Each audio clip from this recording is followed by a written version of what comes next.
We all added all sorts of news. It's fine. Okay. It's fine. There's more news. It's fine. There's always news, There's Kyle. always news. Somewhere. So far, Monday is working out for us. So far. Yeah, that's true. So far, Monday is working out for us. Hello, stream. How are you all doing today? Yeah. My father-in-law runs a golf podcast. Is this like one of those phonetic things, like the quick brown fox jumped over the neighbor's dog? It does sound like one of those. How now, brown cow? Yeah, but I get to hear all the scandals about golf news all the time when he visits, so, you know.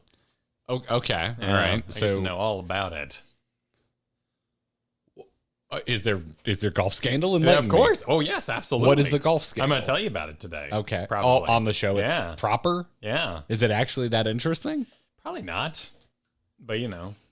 I just realized, like, some relate. I don't really have a good place to hold my... Here. You get a chair with a cup holder. It's right there. And then I can... Whoop. Yeah. That chair takes with me a back. cup holder. So many years holding my drink on an amplifier in a practice space. Oh, You yeah. could get a cozy. Oh.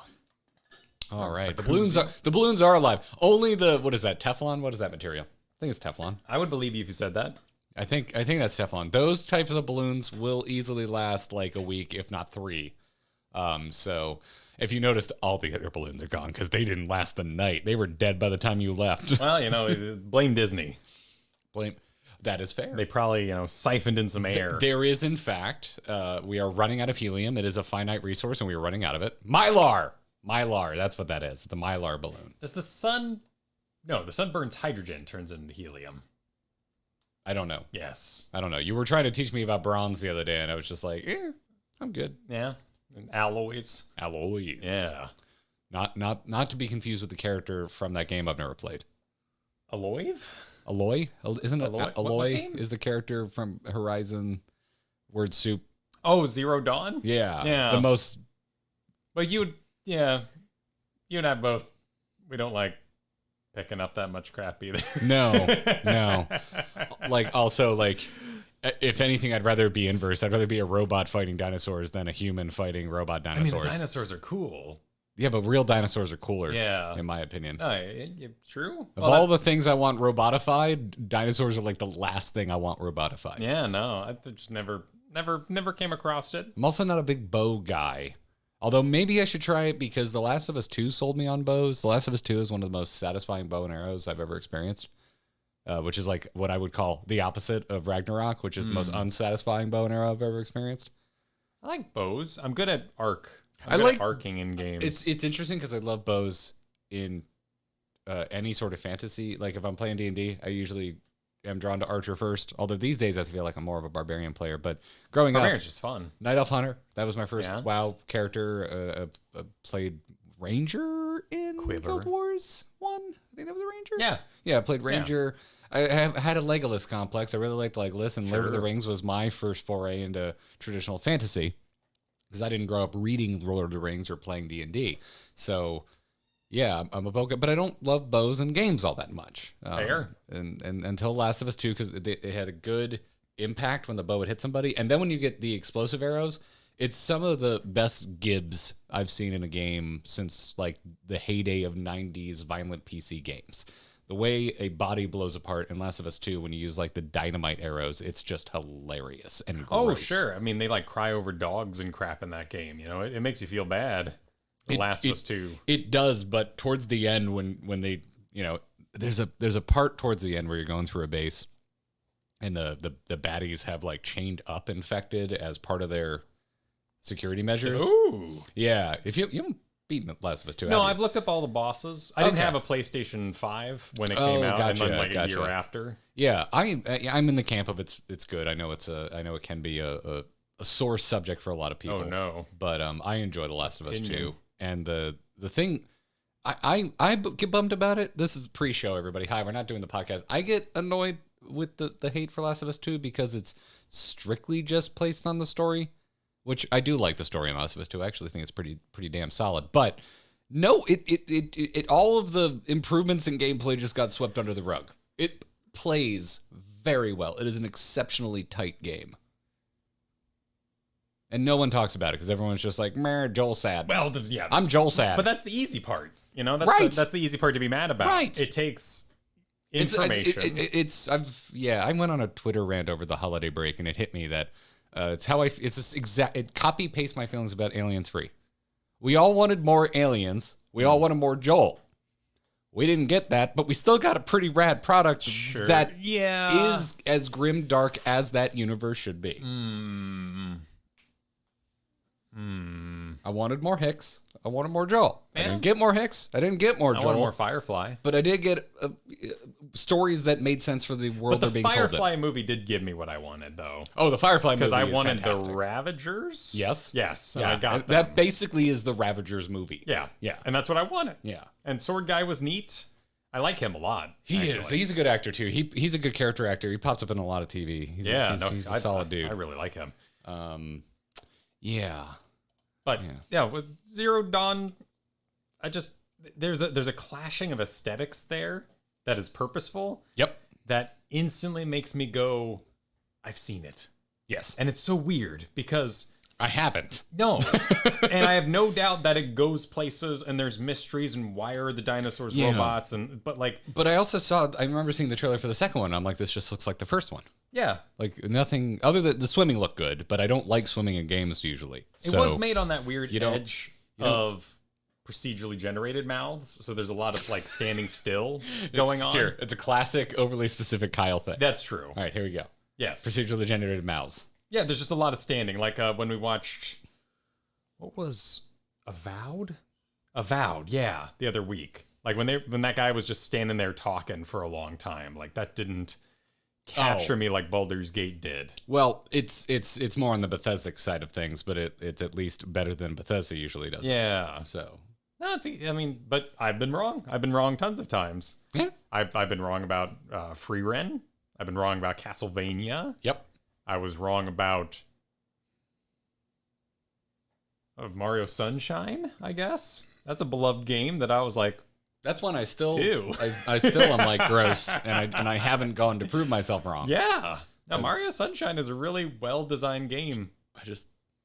But the same thing like the Wind Waker effect, right? It was just like, whoa. At this point, I still haven't beaten, what was the last Mario that came out? Odyssey. I still haven't beaten Odyssey. I played Odyssey. Good game. Haven't beaten it. Yeah. So if at any point in my life I go, maybe if anyone comes to me and says you should really give Sunshine a chance, I'm like, that's nice. I'll do it after I play definitely the better Mario to completion. Because while Sunshine is probably a decent game, I bet a lot of people would still be like, yeah, Odyssey's better. You should probably do Odyssey first. We're right on the cusp of it in the house too, the Odyssey. Because it's just involved enough. But it's not, he doesn't, 4-year-old doesn't have the coordination quite yet for it. We're almost there though, so it's an over frustrating game. We got it in the holidays as a gift for him. Okay. We're almost there. All right. Yeah. Getting there. Good. I think we were on NESs when we were 4. That was way simpler. Much simpler times. Oh, yeah. Much simpler times. I'll talk about it, but I tried to Sea of Stars last night, finally. I was just kind of... Oh, cool. We were both beat. We did a lot of chores yesterday. Also found out I have termites, if you want to hear about that on the show. Yeah. But, yeah, you know what? This is top of show banner. Okay. We'll do an update on how... I don't mean to keep hitting on it. It's a new thing I can do. It's a new thing I can do, everybody.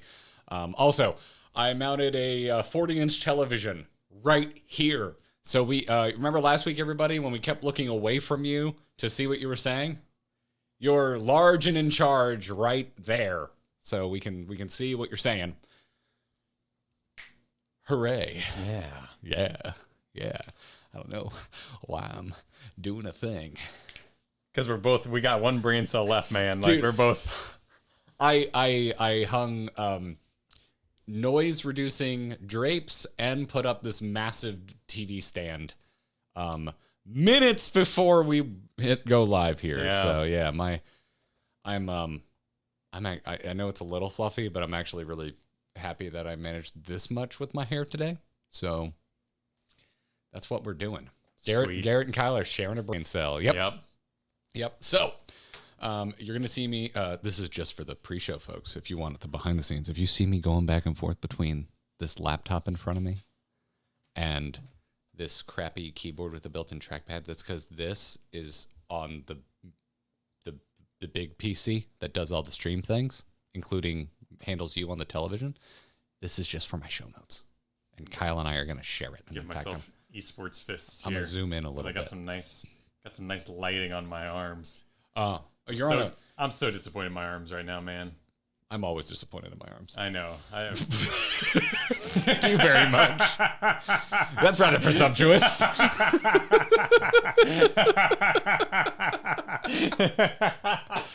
Oh, Jesus Christ. All right, let me take my watch off. We'll get lock, and then also make sure my phone, which I had unsilent, is silenced. Oh, yeah, good call. It is, in fact, silenced. But I do want my watch working in case, Katie's like, house is on fire. You guys should probably get out of the office. All right. What arms? These arms! I'm so mad. It's been like months. Gotta get back to it. Oh, no, that should be locked. It is a brand new capture card. Thank you for your support, everybody. I now have 3 capture cards because there are 3 cameras going into this computer, but only this one's turned on right now. Yeah. Don't ask to see the others. Don't ask to see the others. Yep. All right. Let's, we did all this stuff, and now is this in here? Is the podcast in here? Oh, yeah. Oh, yeah. There it is. There it is. There it is. Did it have a logo as part of it? It did. That's probably Countdown podcast intro. You got I made a unique one there for you. Oh, okay. All right. Yeah, just go down. Pardon our dust. There. Oh, look at that. Look at that. And then I think we're on. Is it just Garrett? Oh, yeah. Okay. I should just start calling this Wide Shot because it isn't just Garrett anymore. Wide Shot. Wide Shot. It's the widest shot that ever shot. Shot. All right. Let's start the recording. And the Grinding Gear Podcast, episode 71, records live in 3, 2, 1.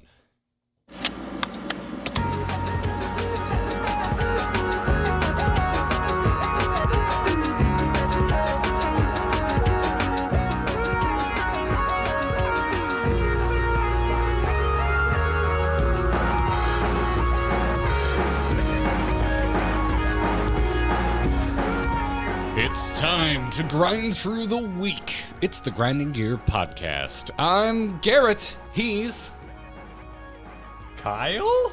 Why would you do this to me? We're in the same room. Episode 72. It should be as interactive as it looks. That is true.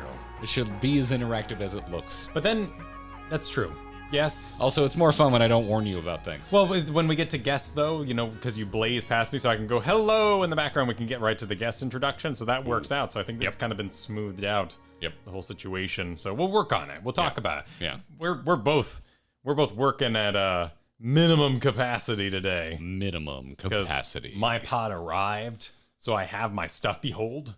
Pod, P-O-D. Yes, P-O-D. If you're a fan of 90s, they were a Christian band, right? The Pod? P-O-D, the band. Oh, I have no idea. Vaguely religious, I believe. Oh. All I know is that they were youth group approved back when that was a part of my life. Yes, the Kids Bops and whatnot. Yes. The Kids Bops. But yeah, but the stuff has arrived. It was heavy.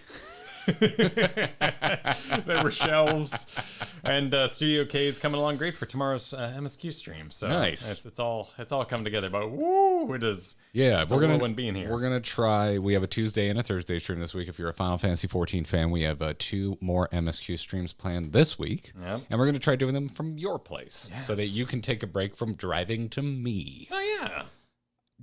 Do you think we're the most deluded human beings on Earth that we didn't really think that we should probably have 2 spaces at both locations in advance? No, it was just we were having all this talk. We're like, if it's together, we'll just go to Garrett's. We also didn't know because we were doing the fundraiser where I was going to live, so it's not like we could be like, and Kyle's place will host. That is a good point. Actually, I have no idea what it's going to host. That is a very good point. Have a room for hosting. So there was. You go back to a closet like he used to do back in when we were doing the StarCraft podcast. You put up a green screen, no one knows, but still, yeah. But we don't like green screens. No, I don't like them anymore. Not fancy. Imagine having that many lights and only like one of them is for you. I remember that much heat. Yeah, what it wasn't we fun. Do? I know a lot of people still do them, and it's to each fine. their own. More screen real estate and all that, but I'm so over the green screens. Yeah. I'm really over them. But yeah, I would say we're fully nestling in. Something changes in this room almost daily. Like there's some new thing. And so today's thing that I should have done over the weekend, but I couldn't because we did chores and found out we have termites. More on that in a second. Was today I had to put up this curtain, which is helping with the echo. We're not done with soundproofing. If you're like, it sounds a little different. First off, we're both now local, and you were coming over Discord before this. Yes, so and they would do things to me. You're straight up going to sound different. Yep. Compared to the way you sounded before. I think you sound better. But we're fighting echo. But now a massive curtain is up, which is definitely helping. We're going to do some corner foam. And do you have a moment to talk about our Lord and Savior moving blankets? Because I'm going to get some moving blankets, and I'm going to back these shelves with moving blankets. Sure. That's what I'm going to do. They are thick. They're hardy. Yeah. And they're cheap. They are cheap. Yeah. Yeah, in comparison. I wanted to do like the Dark Knight. Like, you know what they have in common? They're cheap. But I pulled out of it, and now I just did it anyway. Yep. So. Already unleashed it. Yeah. It's obviously a packed show. There's been a lot of news since we did Yeah, not all good. No, a lot of it quite naturally, awful. Yes. Yeah, layoffs continue, sadly, which we'll talk about here in a bit. But as for home updates, I've got a contractor who seems interested. Ooh. They, however, also seem to think that the previous guy, who, by the way, we found out, not a contractor, which might be why he started ghosting us. Interesting. Not actually a contractor, just kind of a general handyman. Okay. Who was like, yeah, I can do it. And then when I was like, I actually kind of want to like take a wall out and then put a new wall up and all this other stuff, disappeared.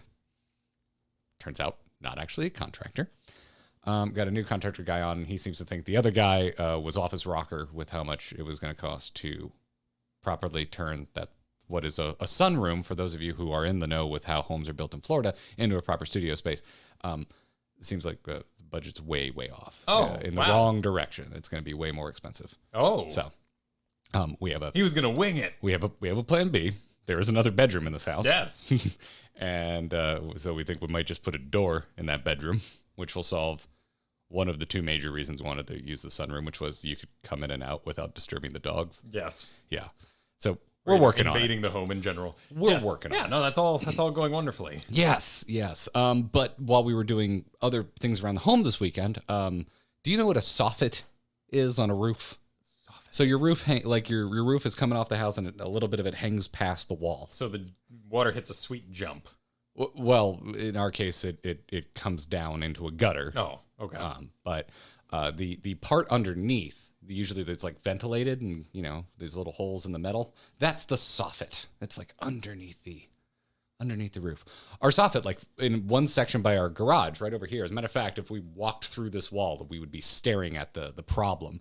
It just fell. It just fell out. So I just had an opening, and I could like look up into it. I could see a little attic insulation and all that kind of shit. I'm like, okay, it happens. We get high winds here with this house. Since we moved here in 2016, we've been through 2 direct hit hurricanes and multiple near misses. So a lot of high winds have been through here. Things get loose. I have fixed a lot of, it's called fascia, I think, which is the other, like the forward facing part of the roof. Like fontaine of the house? It's just aluminum. It's to cover up the 2x4s and make it look nice. Sweet. I have lost that stuff twice now, and I've gotten pretty decent at going up there and fixing it myself. But the soffit fell out, and then so there's like a 2x4 that is the edge of the roof, and I poked it with my finger, and my finger just went straight into it. It was just soft. Straight into it. Yeah. Like dry, porous. Soft. It was hollow. Yeah. Is how I would describe it. I was like, cool. And I also found rusty non-roofing grade staples that were holding. The soffit was dangling when I found it. They were dangling from these rusty U-bracket staples. I'm like, this isn't roofing grade. So we're fairly certain the previous homeowners knew that this 2x4 was rotting out, and they couldn't get nails to keep the soffit in anymore, because usually they use roofing grade aluminum nails because they don't rust. That's usually what we see on the edge of fascia here in Florida. And they couldn't get those to stick, so they just used massive like staple gun staples, and knew about it and just made it look nice enough so that an inspector hopefully wouldn't notice, which our inspector did not. Oh, okay. And everything in Bob's your uncle. So now I'm going to have to remove my gutter, remove my fascia, remove my soffits, pull off this disgusting 2x4 and put a new one up, because they also, whenever this house was built, they didn't use pressure treated just on the edge. Everything else is pressure treated, but the edge board isn't. So yay, this is all the crap we're going with. And my dad, thank God, owns a extermination company. So he came over this morning. He's like, oh yeah, that's termites. Okay. 100% termites. Well, at least you have a guy. But none of the other wood is affected. So he's now planning to come do a full termite inspection. So there's a very real chance we may have to tent the house, which means Studio K being online really needs to be online, buddy. Well, it is.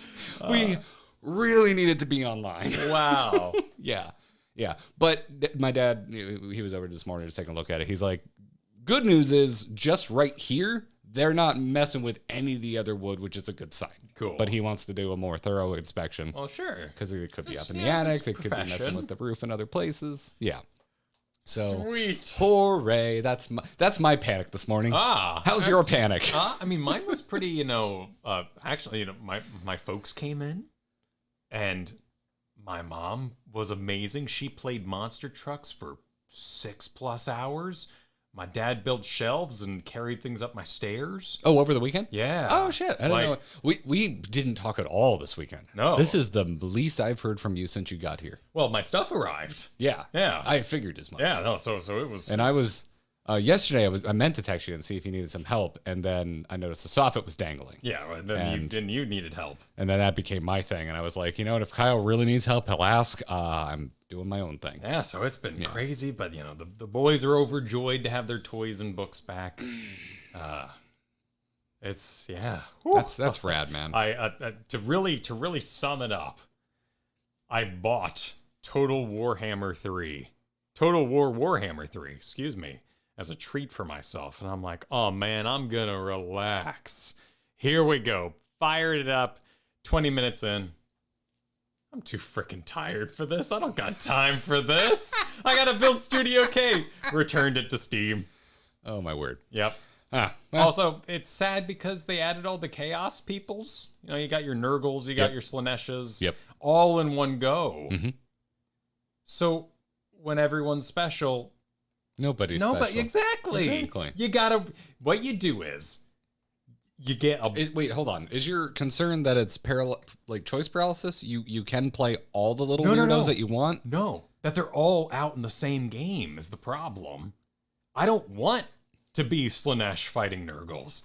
I want to be the one weirdo in the room. I want I want conquistadors and Bavarians. I find it surprising that you don't enjoy the thought of one freaky weird dude army going up against a different freaky dude army. Think about it this way.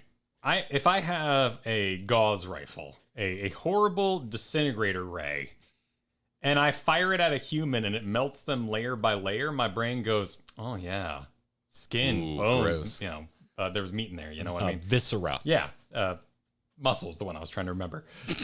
And so, and you go, I get this. I understand the execution of this. But when that same rifle hits a blob with a face and one eyeball, I don't know its internal makeup. I don't know. Did it even feel pain? Is it just going to resurrect on some plane of existence because it has an immortal soul that's grabbed up by some dark god? I didn't know I could reach a new level of you are too goddamn specific for your own good, but you've reached a new level of you're too goddamn specific for your own good. But I know what I like, and I saved myself time, so it was worth it. Sure. It was all worth it in the end. I would be bummed if I didn't like as many things as you don't like. Well, you forget, people think that it's like a negative trait, but I find it all the more encouraging because I find that I enjoy the things I like more. Well, it's a good thing I find it wildly interesting to try and understand you. Yes, it's also hard for me to do things at certain times, that's why the hype cycle can be hard, because game will bust through the door and they'll be like, hey, this fall, do you want to play X? And I'm like, not really in the mood. See me this fall. Yeah, I don't know how I'm going to feel this fall. But occasionally Baldur's Gate is like, you want to play D&D in a BioWare setting? I'm like, well, anytime. Anytime. Literally anytime. Just let me freaking know. But Cyberpunk is a game that I love the idea of. Yep. But it takes a mood. You need to be in the mood. Yes, I fell off of it hard. I was playing it after the big update, and what the hell's the Liberty City? Liberty? No. Liberty City is GTA New York. Elba rides a train. Yeah, the Cyberpunk Idris Elba edition. Phantom Liberty. Thank you. The Liberty is Phantom. Yeah, I wanted to say Phantom Limb, and I'm like, that's not right. That is not right. No, isn't that another game though? Phantom Pain is MGS5. Oh, okay. Phantom Limb is when you have a removed That's a limb. real thing that happens to people. And you think you have a hand. Limb. Yeah. Man, I need to go back to MGS5. I never beat that. That's another. Oof. We were talking about how much I enjoy the gameplay of Last of Us 2 before this in the pre-show. Everybody, if you missed that, MGS5 is really that's a tight controlling game. Ooh, it plays well. That plays well. I finally have my PlayStation again, so I can get back to Demon's Souls. Demon's Souls. Is demons also plural? You'll have to look it up. I forget which one. I think possessive. It's demon souls. No, I'm pretty sure the demons have souls, and they're possessing the souls. Yeah. Oh my god, it is. Yeah. What? It's demons. Oh my god, I'm having a Mandela effect right now. And then the souls are plural. Oh, I thought it was demon souls. Yeah, just the Iron Spider. You can't have two S's back to back. Well, they did. Oh they proved you wrong. Dude, this is right up there with bestiary. Yeah, bestiary. I hate this. I hate this. I reject this. Everyone's still saying bestiary, so it's okay. I reject. Just keep rolling. I reject. I believe we heard from some folks across the pond that said in the States bestiary is acceptable. Yeah. So well, we need to get into. I distinctly remember. We had. I was in school with a girl who was from Scotland, and one of my favorite teachers, which it'll probably not surprise you to know that one of my favorite teachers when I was in college, was very blunt with his opinions. And he was just razzing her, and he was just like, I love the way y'all say everything except aluminium, because you're just adding adding letters that don't exist. And she just went, but we do have an extra I in the way we spell aluminium. Oh. And that was the day I learned that was a fact. Yeah, no, English is a free-for-all. French, they straight up go through their dictionary and then prune and update. Yeah, I was just like, I didn't know. I just figured it was an accent thing. I didn't realize they straight up spell it different. Well, good for them. I'm happy for them. Yeah, I'll chat right now. Oh, so they spell it wrong. Americans. Yep. Yes, that's how we do things here. Whew. It's good. So, with all that in mind, you've all been extremely, extremely generous. But if you want to continue being generous, support ourbromance.com, because I may have to tempt my house. Legitimately, though, if you like what we're doing, want to check out our Patreon, support ourbromance.com. We'll take you directly to our Patreon, and you'll get some bonuses, like everybody, no matter what level you sign up for. By the way, you can also do a custom amount if you're like, I really like those boys, but I don't want to give them $1.50 a week. I'd rather give them like $3 a week or $10 a week or whatever. You can do that. We just don't have a level for it. But Patreon lets you set whatever you freaking want. So no matter how much you give, you get access to the members only Discord, which we're always in there, keeping an eye out, chatting around. And you also, like, everyone gets access to bonus videos and podcasts that we put out. And then we have perks beyond that, like suggesting and voting on what we play on our patron choice streams, or thanking you on every episode of this podcast and giving you a shout out at the end of our videos, which is what happens to those legendary level backers. True. But we dropped a behind the scenes look at your move. Yeah. A full on Kyle vlog is available for everybody that supports us, be it $1 a week and up, or even over on our YouTube membership page. We try to keep parity between the $1 patrons and our YouTube memberships. So Hall of the Mountain King was the theme for the moving adventure. And we have a Garrett vlog that we'll be releasing this week if everything goes according to plan. And I say if everything goes according to plan, I mean, like, I don't get distracted and forget to export it. Important. Yeah, it's pretty much done. Yeah. I need to put an ending on it. I didn't put an ending on it. I need to do that. Anyway, check it out. Supportourbromance.com. Go watch Kyle's move in all its just... It was... I watched the whole thing, man. It was hilarious. It was a descent into madness, and I thoroughly enjoyed it. So thank you for that, everybody. And other than that, sorry, you were working towards something. Oh no, I was saying, let's unleash the bad news first. Yeah, saying bad news when our bumper is this is a little tough. Good. Oh, great news, everyone. Shove it. Well, actually, Bender's a little upset. That is true. So, but this news wasn't really. That is a throw to me. That's a little in joke for me personally, because on the Angry Chicken we had good news, everyone, and we used the Farnsworth clip.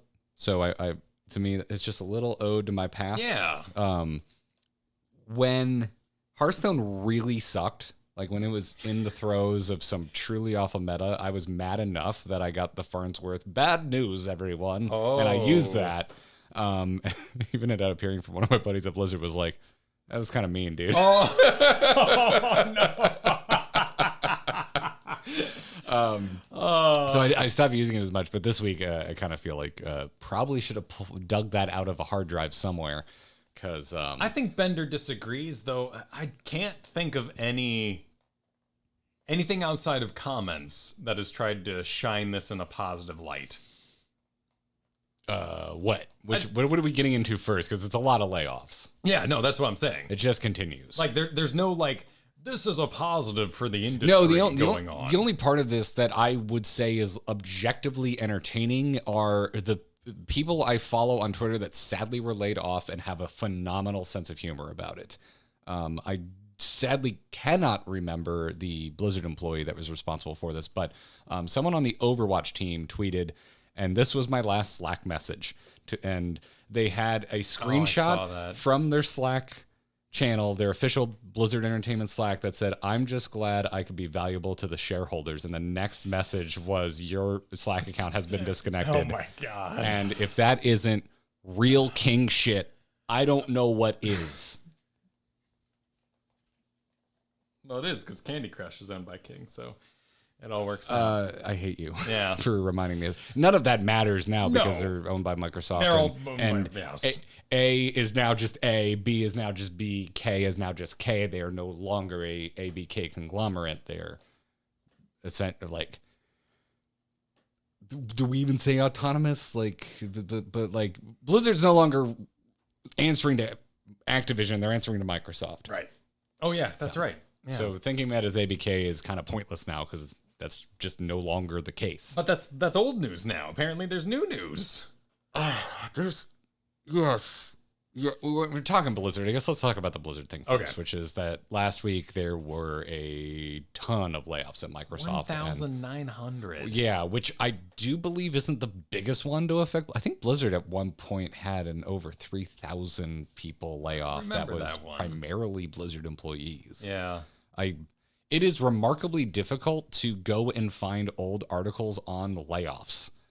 And especially right now, because if you type in any studio and layoffs, chances are there was a very recent layoff, and that's what you're going to find. Right. So I even tried finding our old notes because I know you did a big expose when we were on Into the Nexus about like the history of layoffs at Blizzard the last time they had a really big layoff, because I believe it was under J. Allen Brack, and a lot of people were using that as fire for like the jab haters, which I would probably put myself comfortably in the bucket of a jab hater. But there were plenty of layoffs under Morhaime as well. Of course, I was oddly forgiving. Is that even the right word? Like I was still kind of in they're a human, kind of phase. But now my human attention is definitely drawn to the other side. In particular, of course, this one it was hard to watch. To be perfectly honest, like when this was all going down Friday, like. I'm not usually, by principle, tied to my computer and Twitter and refreshing. I've been there in the past, and I didn't doom scrolling. I didn't like this. Popular, yes, I didn't like that activity, so I gave it up. But I found myself doing that Friday as people were rolling out and finding out. It's not healthy. You and I have real life friends that work at Blizzard. Yes, and I was concerned about them. Well, you and I actually didn't really talk about it because we were like, well, we're not going to have to talk about it anytime soon on a show, and it'll probably just bum us out the chats. We actually didn't talk about why we weren't talking about it, but I'm assuming that's kind of why we weren't talking about it. Because we knew. I think we were sad. It was the insanity of knowing so many people there and waiting to see if they posted and if it was going to hit them. And in particular, of course, they're all human beings. they've lost their jobs. They're in a very expensive part of the country. Like, that can't be minimized. I'm also deeply emotionally tied to anybody who ended up making some choices during COVID, such as going solo income family, which was a very popular thing to do because... Oh, I know. This is a very close friend of both of ours. I know who is in that bucket, and I know exactly what you're talking about. And that choice during a time when there was no daycare into coming out and being like, now, wait a minute. I'm spending the whole second income on daycare. Maybe I'll raise my kids myself. And then watching parents, the single income provider, lose their job at Blizzard, that it destroyed me. It really did Friday. And while I am a roller coaster tycoon enjoyer, and I can always see both sides, I do want to lead this conversation with, holy crap, what a freaking awful thing to happen at the start of the year. Oh, yeah. It happened to a lot of people before the end of the year. There's never a good time to lose your job. No. But I think it's a human. For us, I think it's very human to think about, like, we were for the closest thing because of the nature of how you and I make a living, it's nebulous. So the closest thing we've ever experienced was when they announced that they were axing Heroes of the Storm esports in December. Right. And we had a Patreon going for Heroes of the Storm coverage. It was doing pretty well.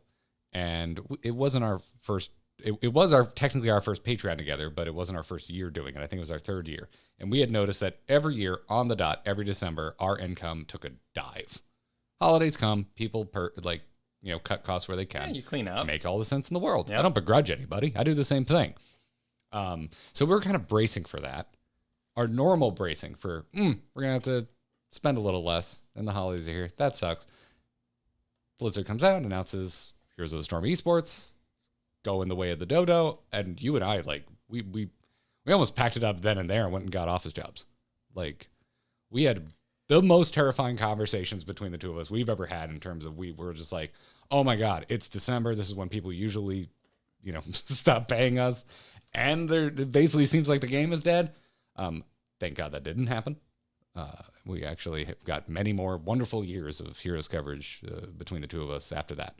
A lot of other people weren't so lucky, but that was, I think, the closest thing you and I and us working together have experienced to that level of dread.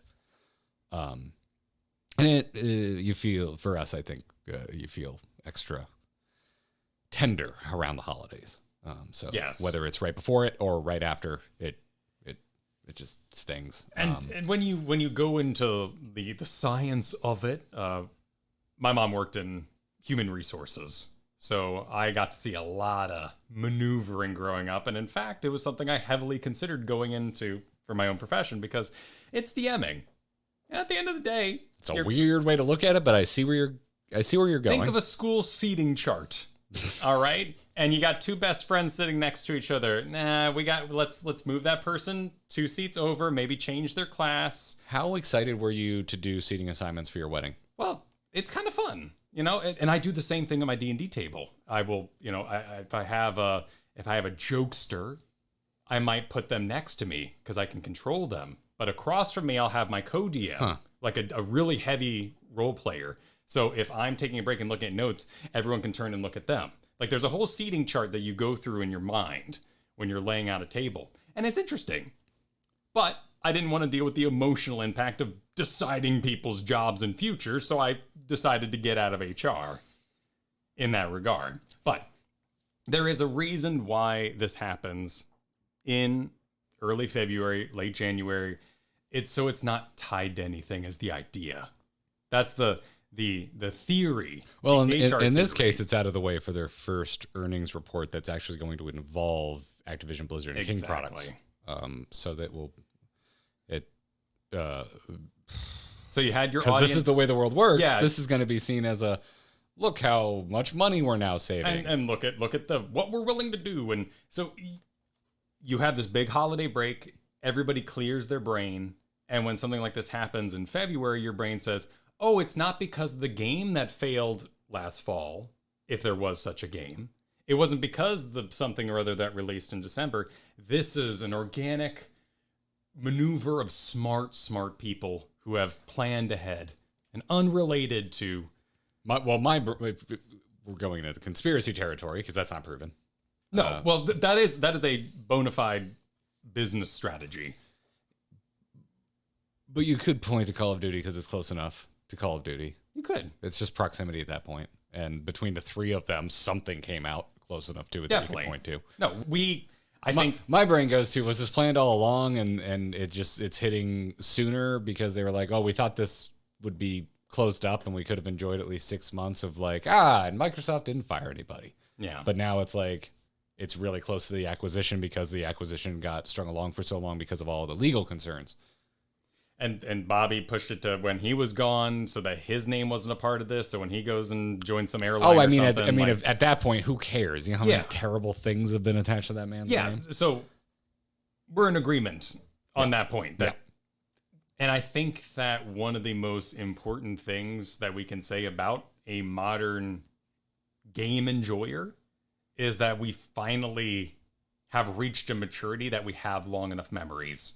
Mm-hmm. I'm not sure it's a good... It is a good thing. It is a sobering thing, though. Yeah, because it's not fun. For us to sit here and be like, I'm pretty sure there was a bigger layoff at one point. But I'm more saying, like, when you're in entertainment, the bread and circuses can take over so often. And let's relaunch that. Let's do it again. Kind of like takes hold of an audience. But the gaming community has been through so many things like this that we don't forget last fall. And we don't immediately dismiss all the other aspects that are going on. I think that's cool. Yeah, I'm with you. It stinks. What I also think is important is that Mike Ybarra reminded us that he does indeed suck on his way out the door. Well, he released 2 different statements. One was a Twitter. I mean, I realized that he streams, so he's one of us, everybody. He streams and he wears screen printed t-shirts, so he's one of us, everybody. However, he's also like a total tech bro bootlicker. And he reminded us of that on the way out the door. On LinkedIn. With his LinkedIn post. Talking about how he can't wait to take some time for himself, travel the world, and get back ready for hyper-growth opportunities. Yes, it is intensely tone deaf, and does LinkedIn not have one of those, like, check my friends only posting methods? I think it does, and I don't think he cares, because I'm now just going to quote myself from a Twitter reply to our joint friend Scott Johnson, who said, I don't think he hears himself. I'm like, no, he hears himself. This is how tech bros talk to each other. Yes. This is just how they talk to each other. This is how multimillionaires that made their millions off the back of other people and lives that they ruined talk to each other. Right. Yeah. I was driving by some houses the other day, and I thought to myself, there's no way someone got that legally. There's a lot of money here. Welcome. Yes. Welcome. Was it by the beach? Well, there was money in the cities, Chicago, Portland, but you Seattle. don't see them because it's the same door. Nice apartments it's on the same a door, high-rise. right? Yeah, it's what you can do inside of it. Yes. How many little cubbies you own inside. Here you really notice it because you're like, that's a water slide. It's right across the street from a house that was built in the '60s, and you're like, the difference is uncanny. Yes. Yeah. So, but some people see. My duty, this is how I'm getting my anger out, is I'm taking it out on Ybarra, because my duty is to remind everybody that Ybarra is a piece of shit. People seem to have forgotten. I saw a lot of people on Twitter were surprised by that Ybarra thing, being like, oh, I thought he was one of the good ones. He's ex-Microsoft, so first off, he was just a corporate plant, like, as far as I'm concerned. He was there because he was going to be on the team for the corporate buyout. Well, that is abundantly true if you know the history with his partner that didn't get to participate. The lady from Vicarious Visions who didn't even make it like 2 months. Because she said she wasn't allowed to do anything. Yes, she was like straight up put in there for optics. So they got left with a yes man. Yes. And that's what they wanted. Yes. And that post, because they may actually be too sexist for a yes woman, and like you can feel like just it's It's so exhausting because that statement about traveling the world, you can feel like the bill coming out to wipe the tears as his friend says, "You've worked so hard." And that the message, bill. the message is to his friends on that level who don't. I just want to burn him in effigy for a moment because I was surprised that people were surprised. For those that don't remember or maybe missed it, Mike Ybarra is the same guy that basically told everybody, "You can quit." When Blizzard announced they were forcing people to return to the office after COVID. Right. Yeah. Big option. Thank you. And which, like, whatever, like, okay, companies all the rights in the world to run their business as they see fit. However, a lot of people were hired during all the hirings that were going on after they bled a bunch of talent after the lawsuits under the understanding that it was full remote. It's a new normal, everybody. It's post-2020. COVID happened. Come work for Blizzard. You don't even need to move to Irvine, California, one of the most expensive cities in the goddamn world to live in. That's where I take issue with that. Like, I don't take issue with forced return to, like, office. Like, I get it. Like, don't work for that company if that's how they operate. But if you're going to hire people and promise them work from home and then force them, not only A, surprise, it's not work from home, everybody, but B, a lot of you are in other states, and now you got to move to the most expensive place you could possibly fathom to try and make a living and live and buy a home.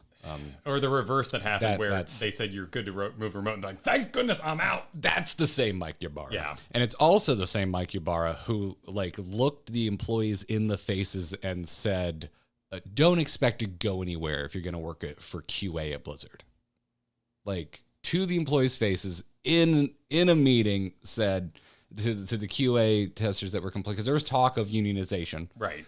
Basically said, I don't know what you're expecting. This isn't. You're not meant to go anywhere in QA. It's such a. I don't want to say. I don't want to say tone deaf anymore. It's such a dream killer. Yes. Because that's the through line. We have a real friend who ended up as lead game designer on Hearthstone, and he started in QA on StarCraft. Yes. Is that common? No. But did it happen enough times that it became a dream of many and actually built up kind of the mythos of Blizzard Entertainment? Yes. Yeah, and those are the same people who say work hard and you'll and like it's such a fallacy. Yeah. Anyway, that's my piece. Okay. Mike Ybarra makes me furious. Thank you for being here to do the reporting so that I can... I feel the need to touch you because you've touched me multiple times. I want to make sure there's not a deficit here. So I can beat the Mike Ybarra pinata. I understand, and I know that, the bar for many, to you, doesn't seem very high. He shows up in streams, he plays a video game. Honestly, forgets how to smile while presenting at BlizzCon. No, that was some people don't smile. Like there were some things that, like the desk when he took a picture of his desk that he games at in his home, and like the background was a waterfall and there was no cords anywhere on the desk because they were all hidden inside the floorboards. Like that's when I'm like, whoa, dude, your desk is in the middle of your room. That's corpo shit. That's serious. Like press the side of your face and project a call. Yes. Yeah. Stuff. Well, I'm enjoying our hyper growth, Kyle. Oh my God. So yeah. More layoffs. Okay. Also in the news this week, more layoffs. Embracer Group continues to ruin studios and lives, is how I wrote my note for this one. A lot of stuff out of Jason Schreier, Bloomberg this week. Actually, let's backtrack for just a second because Blizzard has a new president. That also was news broken by Jason Schreier over at Bloomberg, I believe. Today, 2 hours ago. 2 hours ago, yeah. We barely had a chance to even think about this or even orient ourselves with who this person is. But Johanna Ferris, I'm not sure if that's the correct way to pronounce it. This is really new news at the speed that we work here at Grinding Gear, is now the president of Blizzard Entertainment. Obviously, Ybarra left last week. I'm not sure Ybarra leaving was part of the layoffs. Like, some people were reporting it as such. Ybarra's own hilariously tone-deaf message on LinkedIn makes it seem like he kind of decided, like, I've done my part. I've been a great leader, and I'm off to be rich. Right, but BlizzCon, he was being the super fan, saying apparently that he was going to be there forever, and he loves Blizzard so much he'd never ever leave, and they wouldn't, did he actually drag him out. Say that? Yeah. I really kind of tuned it out when he was talking. Oh, he didn't say that on stage. Apparently, that was like a backstage thing. He said to Jason, whatever. Oh, it's all politics. Who cares? Yeah. So apparently, Ferris worked at Activision all the way back in 2018. All the way back. It has actually been quite a few years since 2018. Doesn't feel that old to me. That's true. Was the head of Call of Duty esports. And then before that, worked, said nearly 12 years at the NFL, which, odd. We're going to get the point in robots, baby. That's the best part. That is the only thing you ever think of when the NFL comes up. The only thing was interesting about sports ball. Kyle wants the NFL to be played by that CG robot that's like the NFL mascot. That's what Kyle wants. That's John Cena. Oh. Yeah, that's it. That's NFL.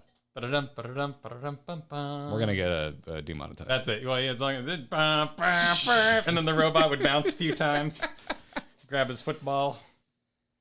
Yeah. So... shrewdly pointed out by Jason Schreier in his own piece, mentions that a lot of people point to Activision's oversight as the problem with what was going on with Blizzard for many years in terms of like turning out games and the quality of the games, because Kotick himself had said that he wanted Blizzard's products to be more like Call of Duty, come out predictably, annually, and sell predictably.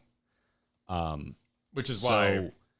And like with trying to have this conversation after all the layoffs and human impact is rough. But if that hadn't happened, we'd be here having a conversation about just like the quality of Blizzard games and the cadence at which games release. So with that in mind, trying to have that conversation. This is weird to me because I think Schreier brings up a good point, which is I think a lot of us like at the 10 mile from the sky view down, at the very least, I think we're all looking at it like it's a change in leadership. Whatever happens, if Microsoft comes in, takes over Activision Blizzard, at least it's not Kotick anymore. How will things change? And so having the new president be at least have some sort of direct tie to Call of Duty, even though it was esports, not the game itself specifically, is weird and makes it seem like, to me, not as big of a change, not as big of a shakeup in the case of who is calling the shots at this studio.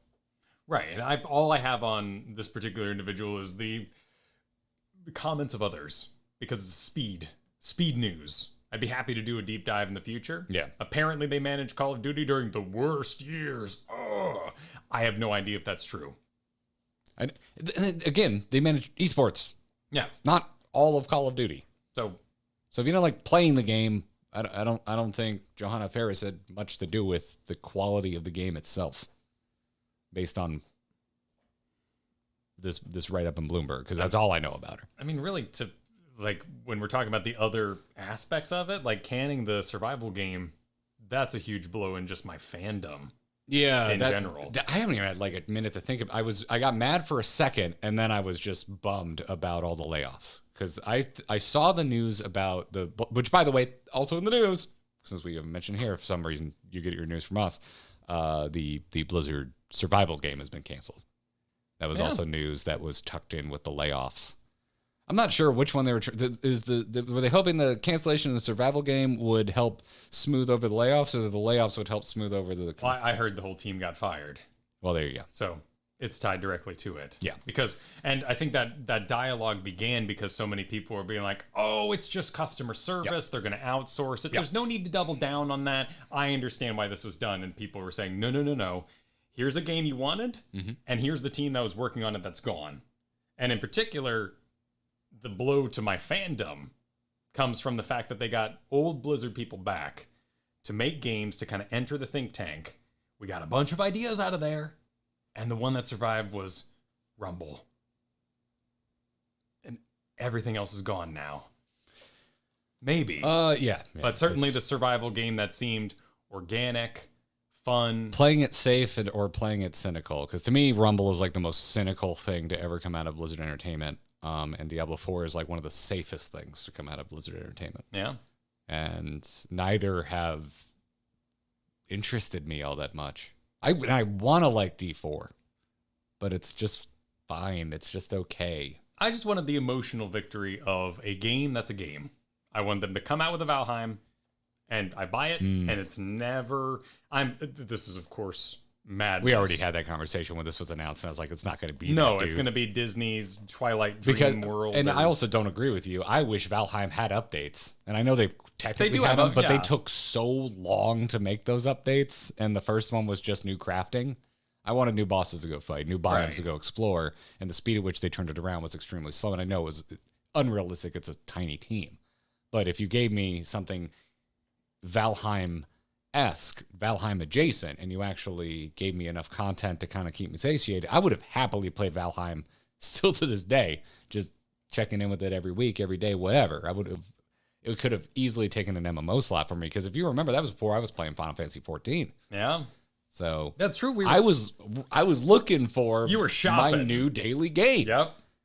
V-Rising, we did all kinds of crazy things. V-Rising was great. Yep. I would love, a survival game that had a more dependable content cadence. What also chapped my buttocks was that they were doing the old in-house engine thing, and it sucked, apparently. What? On the survival game they're working on, they were forcing them to use their own engine because, they get to keep all the money, and the group really, really wanted to switch to Unreal, and they were hoping that the Microsoft deal would let them change their engine out of the... Blizzard's all over the place, too, on that, because, Hearthstone's built in Unity.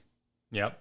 So their engines are all over the place. Yeah. I was, had a sneaking suspicion, and this is based on nothing, because I know we have friends there. I've never asked a friend.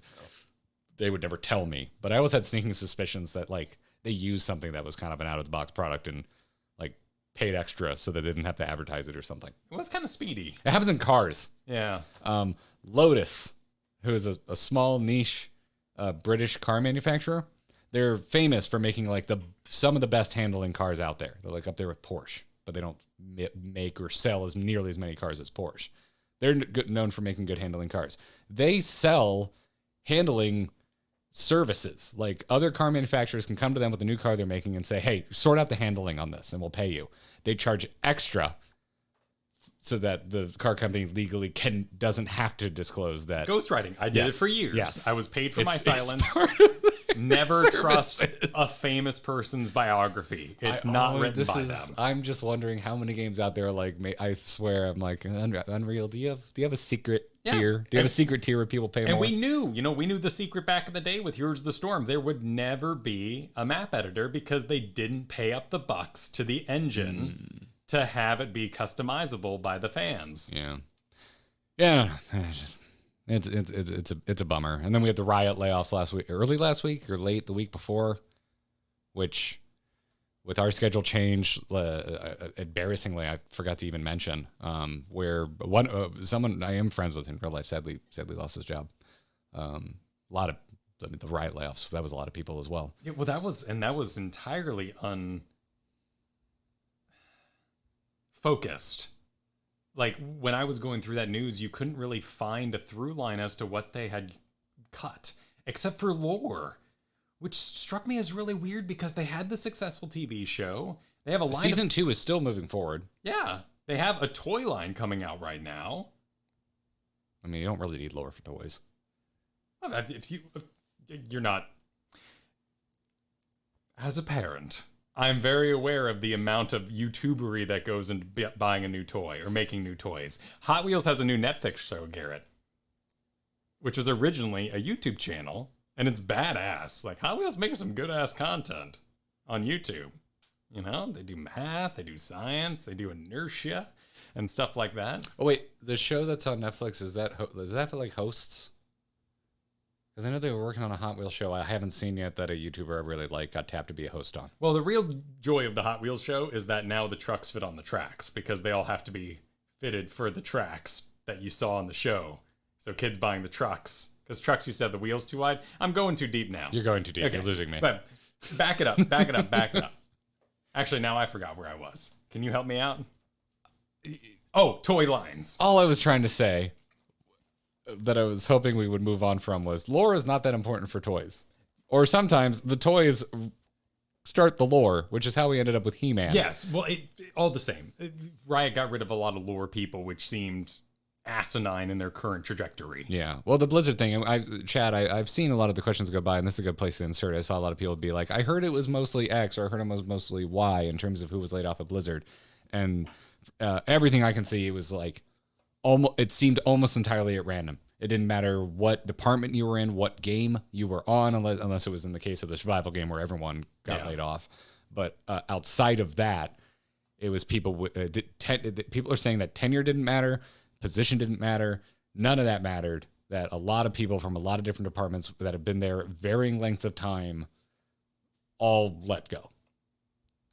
So over Riot, I did see it seemed like it was a lot of narrative and lore individuals. Well, and of course, we have brains that work this way, and we all look for conspiracies or sometimes patterns, and we hope we can find the perfect solution. Also, they have the MMO, right? Right? Aren't they going to need a lot of League of Legends lore for the MMO? Yeah.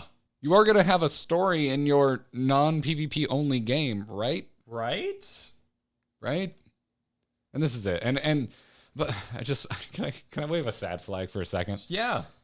It pains me to have these conversations because every time I feel like I talk about my concern for a game, I feel like I'm belittling the fact that people with real lives lost their jobs. Yes. And it hurts. So I just want to wave that flag for a second. We hope to make a human compassion sandwich. Yes. And you have to the top bun was my initial sadness, and you can be the bottom bun, and there's this meat of sadness. Like, it's just a sad sandwich. Yeah.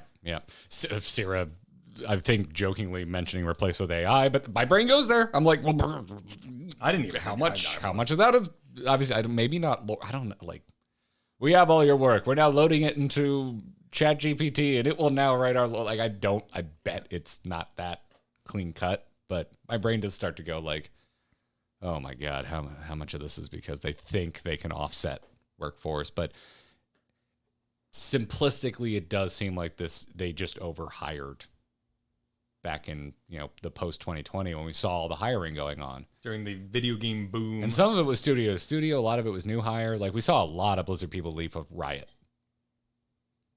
post lawsuit. But then we saw Blizzard also trying to fill those holes, but it seemed like also hire a lot of new people for positions that didn't exist before.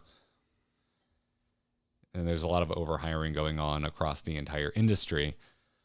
But then you have other stuff, like also in the news today, Embracer Group canceling a Deus Ex game no one even knew was being made over at Eidos Montreal. Mm-hmm. And then also a lot of people at Eidos Montreal have now lost their jobs because of the fact that this game has been canceled. And this is just another, sadly, notch in the ever-expanding belt of layoffs at studios now owned by the Embracer Group, because they didn't get their $2 billion backing that they were expecting to get. Okay. Yeah, I'm not familiar with the Embracer Group and their machinations. It's been not a slow burn in the grand scheme of things. They bought up a lot of studios very, very quickly over the past 2 years, maybe 3. Everything after 2020 feels squished for me. So my concept of time for everything post 2020 is a little jacked. But Embracer bought a lot of studios, and after they failed to get the funding that they seemed almost certain beyond the shadow of a doubt that they were going to receive, they have now started just axing jobs like crazy. Wild. Yeah, it's rough. But also what makes it even rougher is the fact that none of this, it doesn't seem like it's a one studio problem. No. I think for me, the first one that hit my radar last year was Epic. Like, Epic having a massive round of layoffs seemed bananas. And to me, I remember thinking to myself, if Epic isn't profitable enough to keep these many people on with, the success that is Fortnite, what hope does any other studio have? And no, it's a bummer to look at this, because it's like, oh, well, they don't, because everyone else is also experiencing massive layoffs. So yeah.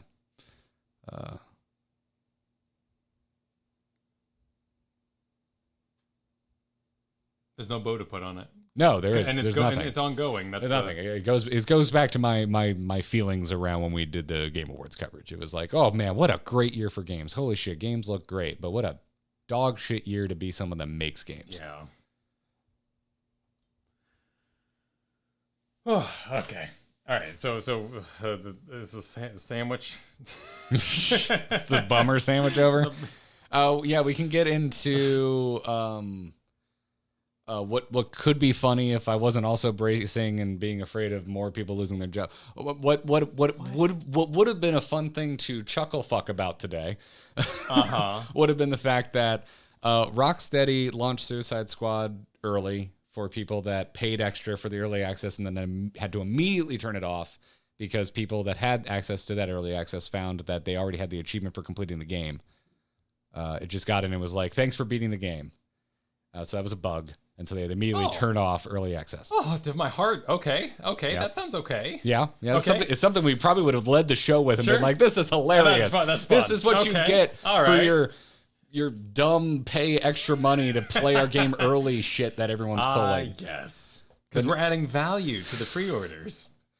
You know how yes. But now I'm like, I don't know, should we be paying more for games? Like if I have to pay like $10 more for a game, which I'm already doing, can I pay $10 more and maybe people keep their damn jobs? Well, that's what you hear. That's going to be $100 soon, and we're just going to kind of skip. Well, that's actually funny enough. You say that. That's what you had to pay to play Suicide Squad early. Was $100.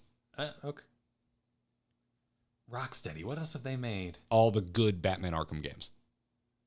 Oh, you were telling me about this, how the different company made the bad This ones. is the good studio, not the bad studio that came out with that Gotham Knights game. Okay, well, that's innocent enough. It is, but there has been concerns about this Suicide Squad game. There was a kerfuffle like a year ago when I don't know if it was a leak or a job posting, but news got out that they were doing like a live game as a service for this game that is ostensibly a single-player game. But they were going to be doing like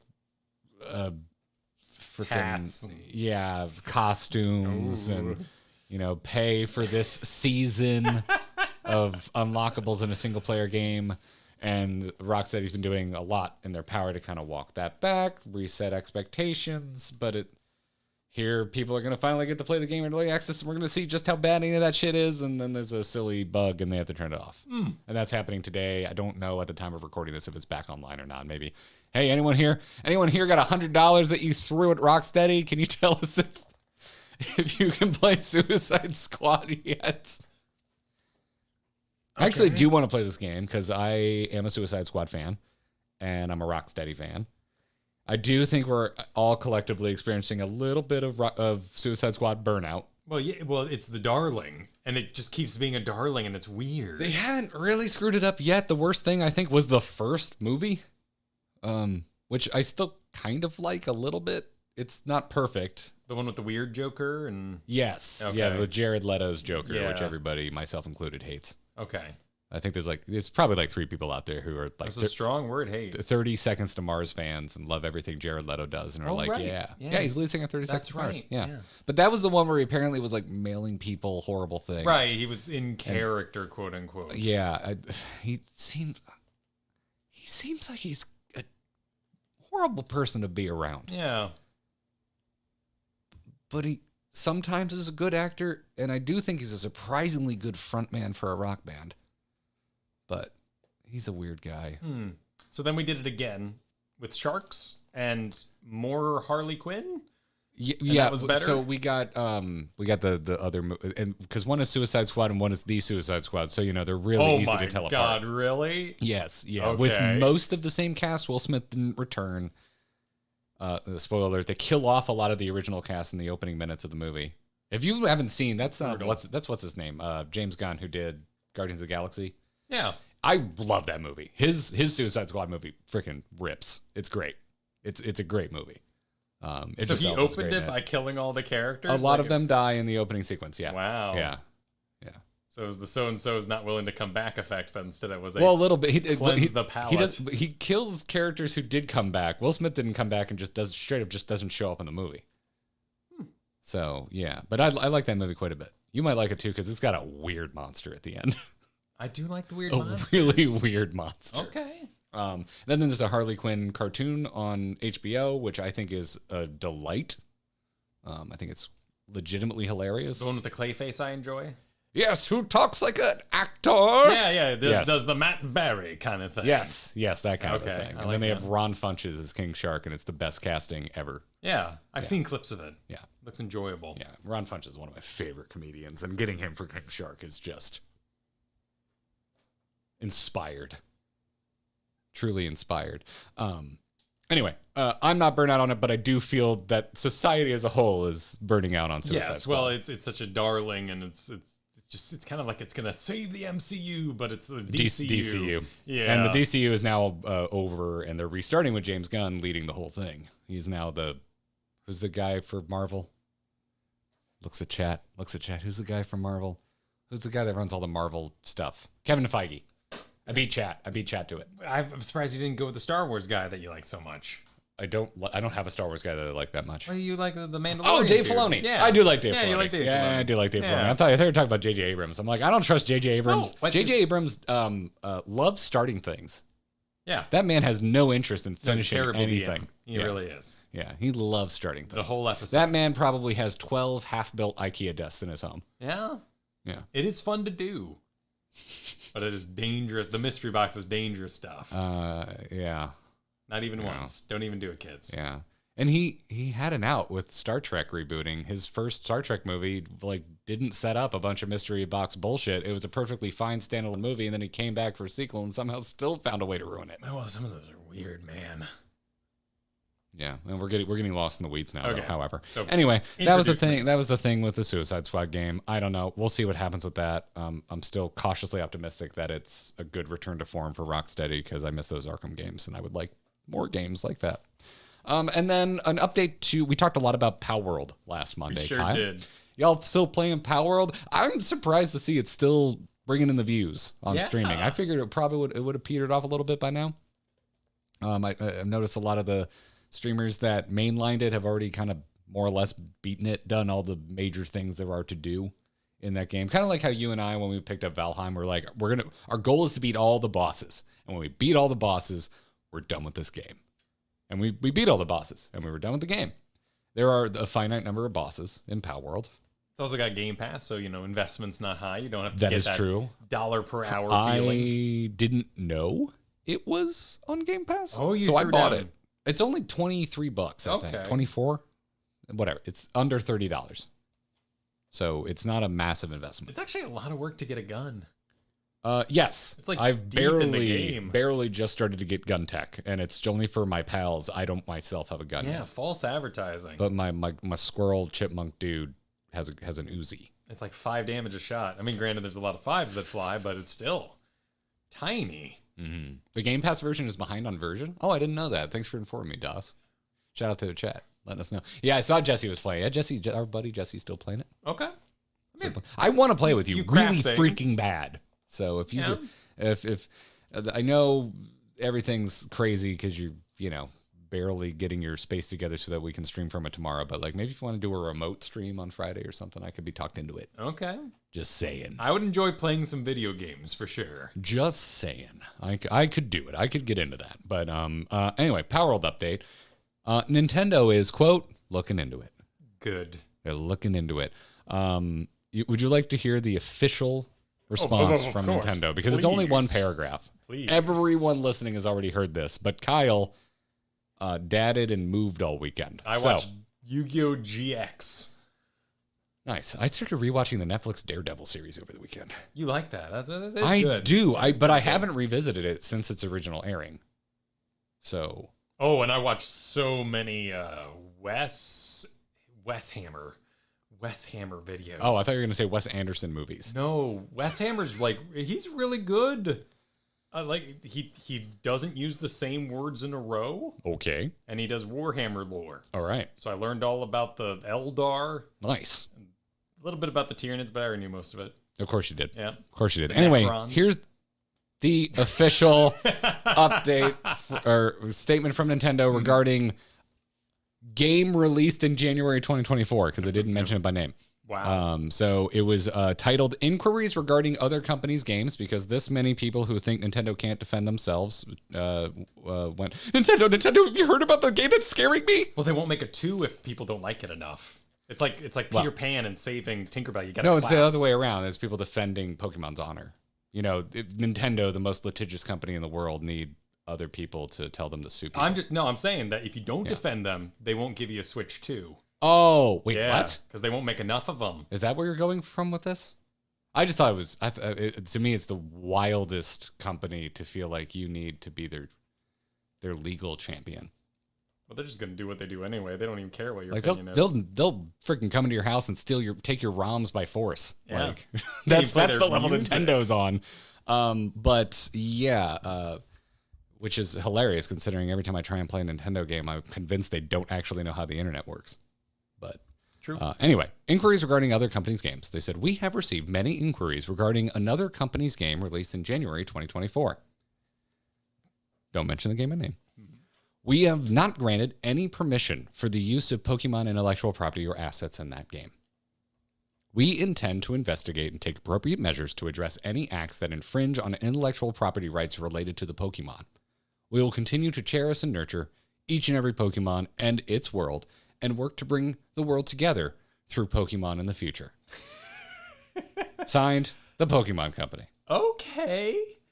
I can make up all kinds of bullshit about that statement. That's wonderful. Excuse me. I almost just casting a net, a wide net. Oh, the widest net. Because, I could look at this and be like, oh, they've heard us. Yep. They heard we want guns, that I'm an adult, that I might want adult situations. I would like to say I quite enjoy Pokemon, even though I really didn't play much past the original generation. And I would love just a Pokemon game in at least somewhat in the direction of Palworld. It doesn't need to be a survival game. As a matter of fact, I think Palworld is it. I think this is my last survival game. The next survival game that comes out better not have me punch a tree for wood, because if I have to punch one more tree for wood and your game is new and I'm trying it out for the first time, I'm done playing your game. I'm officially burnt out with the punch tree to get wood to start the progression of this survival game situation. I don't want to do that anymore. Palworld was the end of it for me. What about V-Rising where you went, Totally fine. They found a different way to do it. Those claws. Yeah. Different way to do it. Oh, so the punching is really... Yes. So you're willing to start at rock bottom. Yep. But, wood bottom. Yes. Rock is actually the second thing you can... Right, because you got to have a strong enough pick or something. Yes. To get you have to start at wood bottom. Get the rock out. Okay. Yeah. Now, if a new game came out, I could pick up a rock and smack the tree with the rock with my bare hand. It seems like it's a step different you should enough. be able to get to. Right? Yeah. Right? That's why we say rock bottom, because it's just a rock. An unhoned rock is a basic tool. Well, Factora lets you have like a mining laser to start with. So, just letting you know that that's okay. You won't be punching anything. Yes. Now DOS is accusing me of being a confirmed wood bottom. I would like, if it means they actually, because you could say work to bring the world together for Pokemon, that they're acknowledging the fact that a popular game that is kind of like their franchise was used and people really like it. So I wouldn't mind a more mature Pokemon. Yeah. Because as we talked about last week, we're the first generation of Pokemon, basically. And we are, in most people's definition, elder millennials. Hello there. As a grown adult, would you like to play Pokemon? Let me tell you about the Limp Bizkit Panic of '99. Well, I was doing a Professor Oak. I think you were just doing an old man. Oh, I thought you were just doing an old man. Yeah, no, making Professor... I guess it is kind of a Professor Oak. I was about to defend myself by taking your Professor Oak impression down. It was technically it wasn't terrible. Pokemon Snap Professor Oak when he did the hello there. But... I think that was the same voice actor as the dub. We change our lives all the times. Why can't a 35, 36, 37-year-old thanks pick up a Pokemon at the Poke Center and go questing? Yeah. This is a talking point I've seen batted around a lot with the new Like a Dragon game coming out. As a lot of folks our age, I've heard at least 3 people, one of them being, I think, our friend Bo brought this up. Can't remember if it was on Twitter or on the actual core podcast. Anyway, shout out to Bo Schwartz. But he and other folks I've seen bring up, we like JRPGs, but we're older now, and we would like more games in the style where the protagonist isn't a teenager. And I think that's a good point. I think that's a really good point. And it has probably, that statement alone has done more to sell me on wanting to try a Yakuza game than anything else. They are wacky. Oh, I know they're wacky. Yeah. I think I'll enjoy the wacky though, because the wackiness, as explained to me, makes a lot of sense to me. But anyway, I what I really want, like I like an online, like a proper online Pokemon game, like, and one that I can play without all of the trappings and hoops to jump through that you normally need to do on a Nintendo console. Oh, you want Nintendo to make things for PC? That would be nice. It's probably a bridge too far, but what if we just made an online Pokemon game on the Switch that actually was easy to pick up and play with your friends, as opposed to here's my 16-digit code. Let me get my other adult guardian over here to turn a key simultaneously at the same time so that we can actually be friends and play a game together. Would you be willing to pay for their online service, like a PlayStation Plus kind of situation? If the game situation? is good and fun, yeah, 100%. I'll get on there. I think they have probably the most overpriced online offerings on the market. Yes. For what you get for it, but I don't know, man. Sony just up there, and Sony's online is pretty bare bones too. I digress. I'm getting lost in my own weeds. It's just like Netflix and all those. Like Netflix is getting bad. Well, I'm not talking about the price. Pump the brakes. I'm talking about everything with Netflix. The quality, price. I'm just talking about like properties, right? Like when you sign up for that Nintendo thing, because I have it because it's nostalgic, and there's games like Mario Party, but there's a lot of weird crap in there, like old Kirby games where you turn into refrigerators that I played a lot as a kid, and I want to share them with my kids. Yeah. So I have the service, and it has value to me. Mm-hmm. But hell no, would it have a value for you? And it's missing a ton of games. I went hunting for that SNES Mini because I was like, at least it's a thing I can just keep and I can play with. Because those are the games I really want to play on the Switch service more than anything else. And I was like, I'd rather put the money into this other little extra thing that looks adorable. And I can give to Katie because she's a big SNES nerd. That was like her console growing up. Link to the Past, you ask her to this day, Link to the Past is the greatest video game ever made. Anytime I try, she still doesn't want to learn how to use dual sticks for anything. She's like, I don't care. I'll play PC games and Link to the Past. That's all I care about. And so, yeah, that's her jam. And to me, it was worth more. And I think I paid like 20 over asking on eBay because it was hard to find when I picked one up. So, but yeah, whatever. I think you're asking me because you personally know I have shade to throw at the Nintendo Online thing. But yeah, if the game's good, I'll pay for your online. I don't give a crap. I don't think I'm getting much out of Sony's online, which actually I just canceled it for the first time ever. But I had it for a long time because I used to play Destiny on the PlayStation. That was like my regularly played online game that I would play on the PlayStation, and I paid my Sony tithe for the privilege. And the Pokemon Company, not Nintendo, made Go, right? Nintendo had no say in that. I don't know enough to tell you. I mean, I think Nintendo's still involved. I think money still exchanged hands in some fashion. The Pokemon Company Nintendo thing it's odd, and I don't understand it enough. Because here we're saying that this was assigned by the Pokemon Company again. Nintendo's looking into it though, is kind of the news statement that's been going. Yeah, around. but they're so tied in, and yeah, it was Niantic that made Go, but I believe there's still ownership and licensing that has to happen with Pokemon Company and Nintendo to even do that. The dog with the eggs. Dog with the eggs. Isn't that the one? They made the Super Smash Bros. Before the hand flew around, and no, that's Hal, who I don't believe have anything to do with the modern day Smash Bros. Oh. That was like way back. I think you're talking about N64 era Smash Brothers. Game Freak?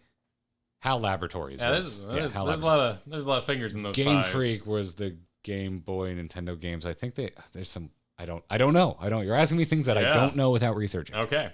So well, my big news I brought today is Avowed doesn't have any romance options. So what is Avowed? That's the better than Bethesda thing that we saw. Oh, the Pillars. The Pillars world is going to be. World. Yeah. I think it looks like a fine one of those. I'm just kind of. Baldur's Gate 3 has hurt the stock of those types of games. It's still so much to do in there. And the first person melee still looks janky. I've been having janky first person melee since Oblivion. What are we doing? Make it better. It's hard to say. How? Honestly, the first-person melee looks really good in the Indiana Jones game by comparison, and they were shown at the same damn showcase. The whip's a little noodly, but the fists connecting to those faces, it looked pretty good. And then you go watch the Avowed thing, and you're just like, I feel like I'm hitting them with like a LARPing foam sword. Yeah, well, it looks like VR, which is neat, but also not. There's still no physical contact being made. It's hard to do. I know it's hard to do, but it also, I feel like I've seen it before. And so it doesn't do a lot to entice me. I believe there was also a canceled, sort of, Final Fantasy XIV. Oh, if we're getting into that, I have a bumper. Are we doing that? Because then I have a bumper. Press the button. It's time for... oh, no, I don't have it loaded. Kyle. Fantasy, right? Yeah, I did a little ludicrous sample. That's what... Oh, no. I'm sorry, everybody. The studio is still being built, and I've lost control of my life. It's okay. I've lost control of my life, everybody. How has this... In the 2 years we've been streaming Final Fantasy XIV, and we've been surrounded by raging Final Fantasy XIV fans. How has it never come up that there was a Final Fantasy XIV television show in development? When was the last time you heard about the live action Avatar? Many times. That's true. That's true. We like bringing it up. At least 4 times over just the last year. Because I think we knew this is my first time hearing about it as well. We also got our first teaser early last year, which is why we heard about it a lot over the course of 2023. But apparently this was dead, and this is kind of the first news everyone's hearing about it. Yeah. So you pointed me to a write-up over on Rock, Paper, Shotgun. This was written by Matt Jarvis. Titled Final Fantasy XIV won't be the next video game TV series as the Witcher producers live action project dead. Or project dead? I don't know. That's a hell of a run-on headline. They wanted to make it shorter after it's long. Yeah, sure. So there was a planned live action adaptation of 14. It is now dead. According to this write-up, this was announced in 2019, and they link out to another story talking about when this was announced. And I'm like, how did I miss all of this? But I did. I missed all of this.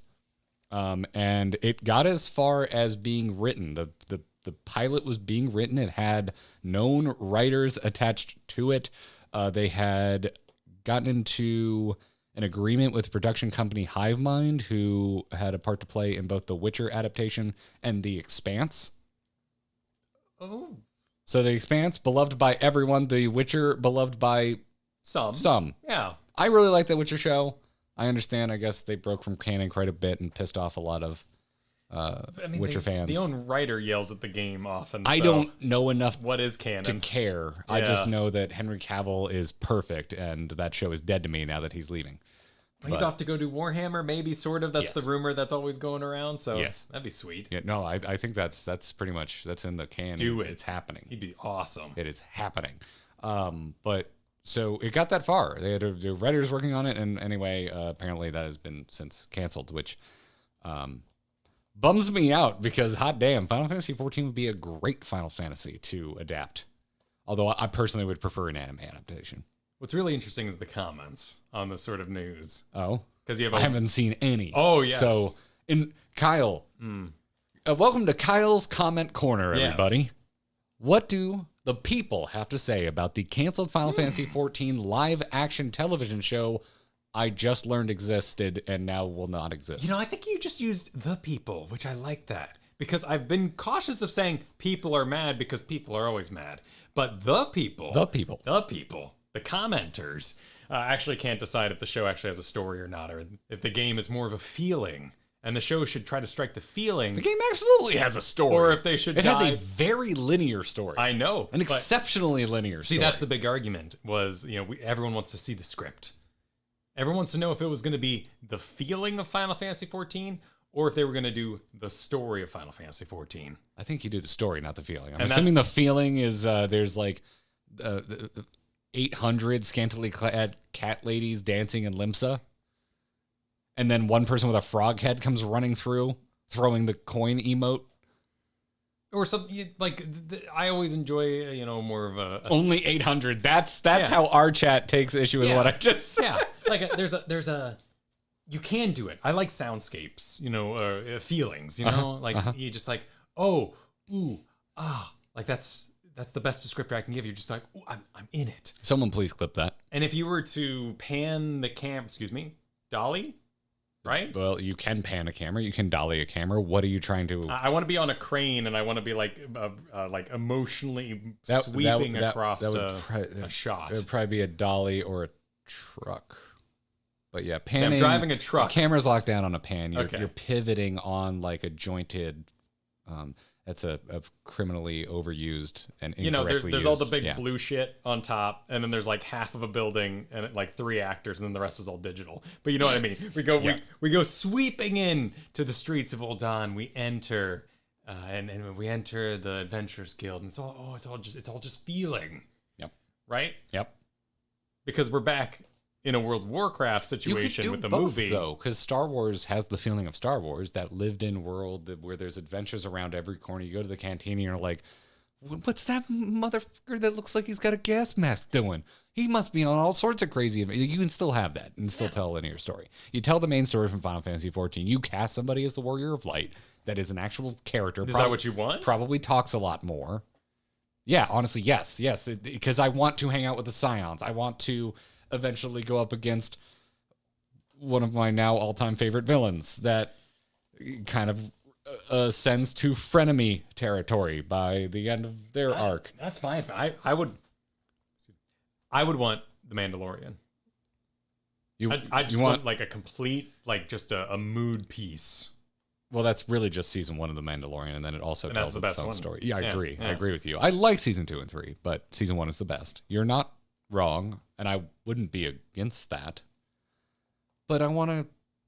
This will mean nothing to you if you haven't gotten this far. I want to go to the first. Don't explain what that is, but I want to go to the first. If you're just the Mandalorian, that's not going to happen. That's true. Unless you find a contrived way to get them there. I mean, yeah... Okay. All right. You're convincing me, but now I have a new answer. Okay. If it's live action, I want that. If it's anime, I want the goddamn story of Final Fantasy XIV. Oh, absolutely. No, there's such a different feel there, and I agree with you completely. If it's an anime, beat for beat, I mean, you can encompass the characters more. There's already a break from reality. You dress up someone like Y'shtola, I'm already thinking like, oh, the ears are fake, and the hair isn't right, and the dress, it doesn't have the floof on the shoulders that's correct. But in anime, we're already, like, you can do styles, you can do different types, you can do, it's a medium. It could have any kind of... I get so annoyed at not accepting that live-action adaptations look different that I don't care, because I'm like, this is why we can't have nice things, because you can't adapt, like... a lot of anime hairstyles just can't really truly be adapted to live action. There's some wonderful cosplayers that pull off some wonderful things, but when you're actually, if you're trying to shoot it in a semi-realistic way, it just doesn't really work. It stands out. So you need to make some concessions. You need to come up with a new style that works for what you're working with. I think that's a fair critique. It never bothers me. Where it does bother me is Warcraft, because that live action Warcraft movie, it was like a half measure. They had fully CGI orcs where they more or less did the ridiculous proportions of Warcraft, and then you had real humans with oversized shoulder pads, and it just looked dumb to me.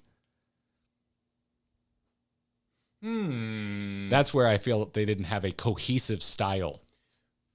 Yes.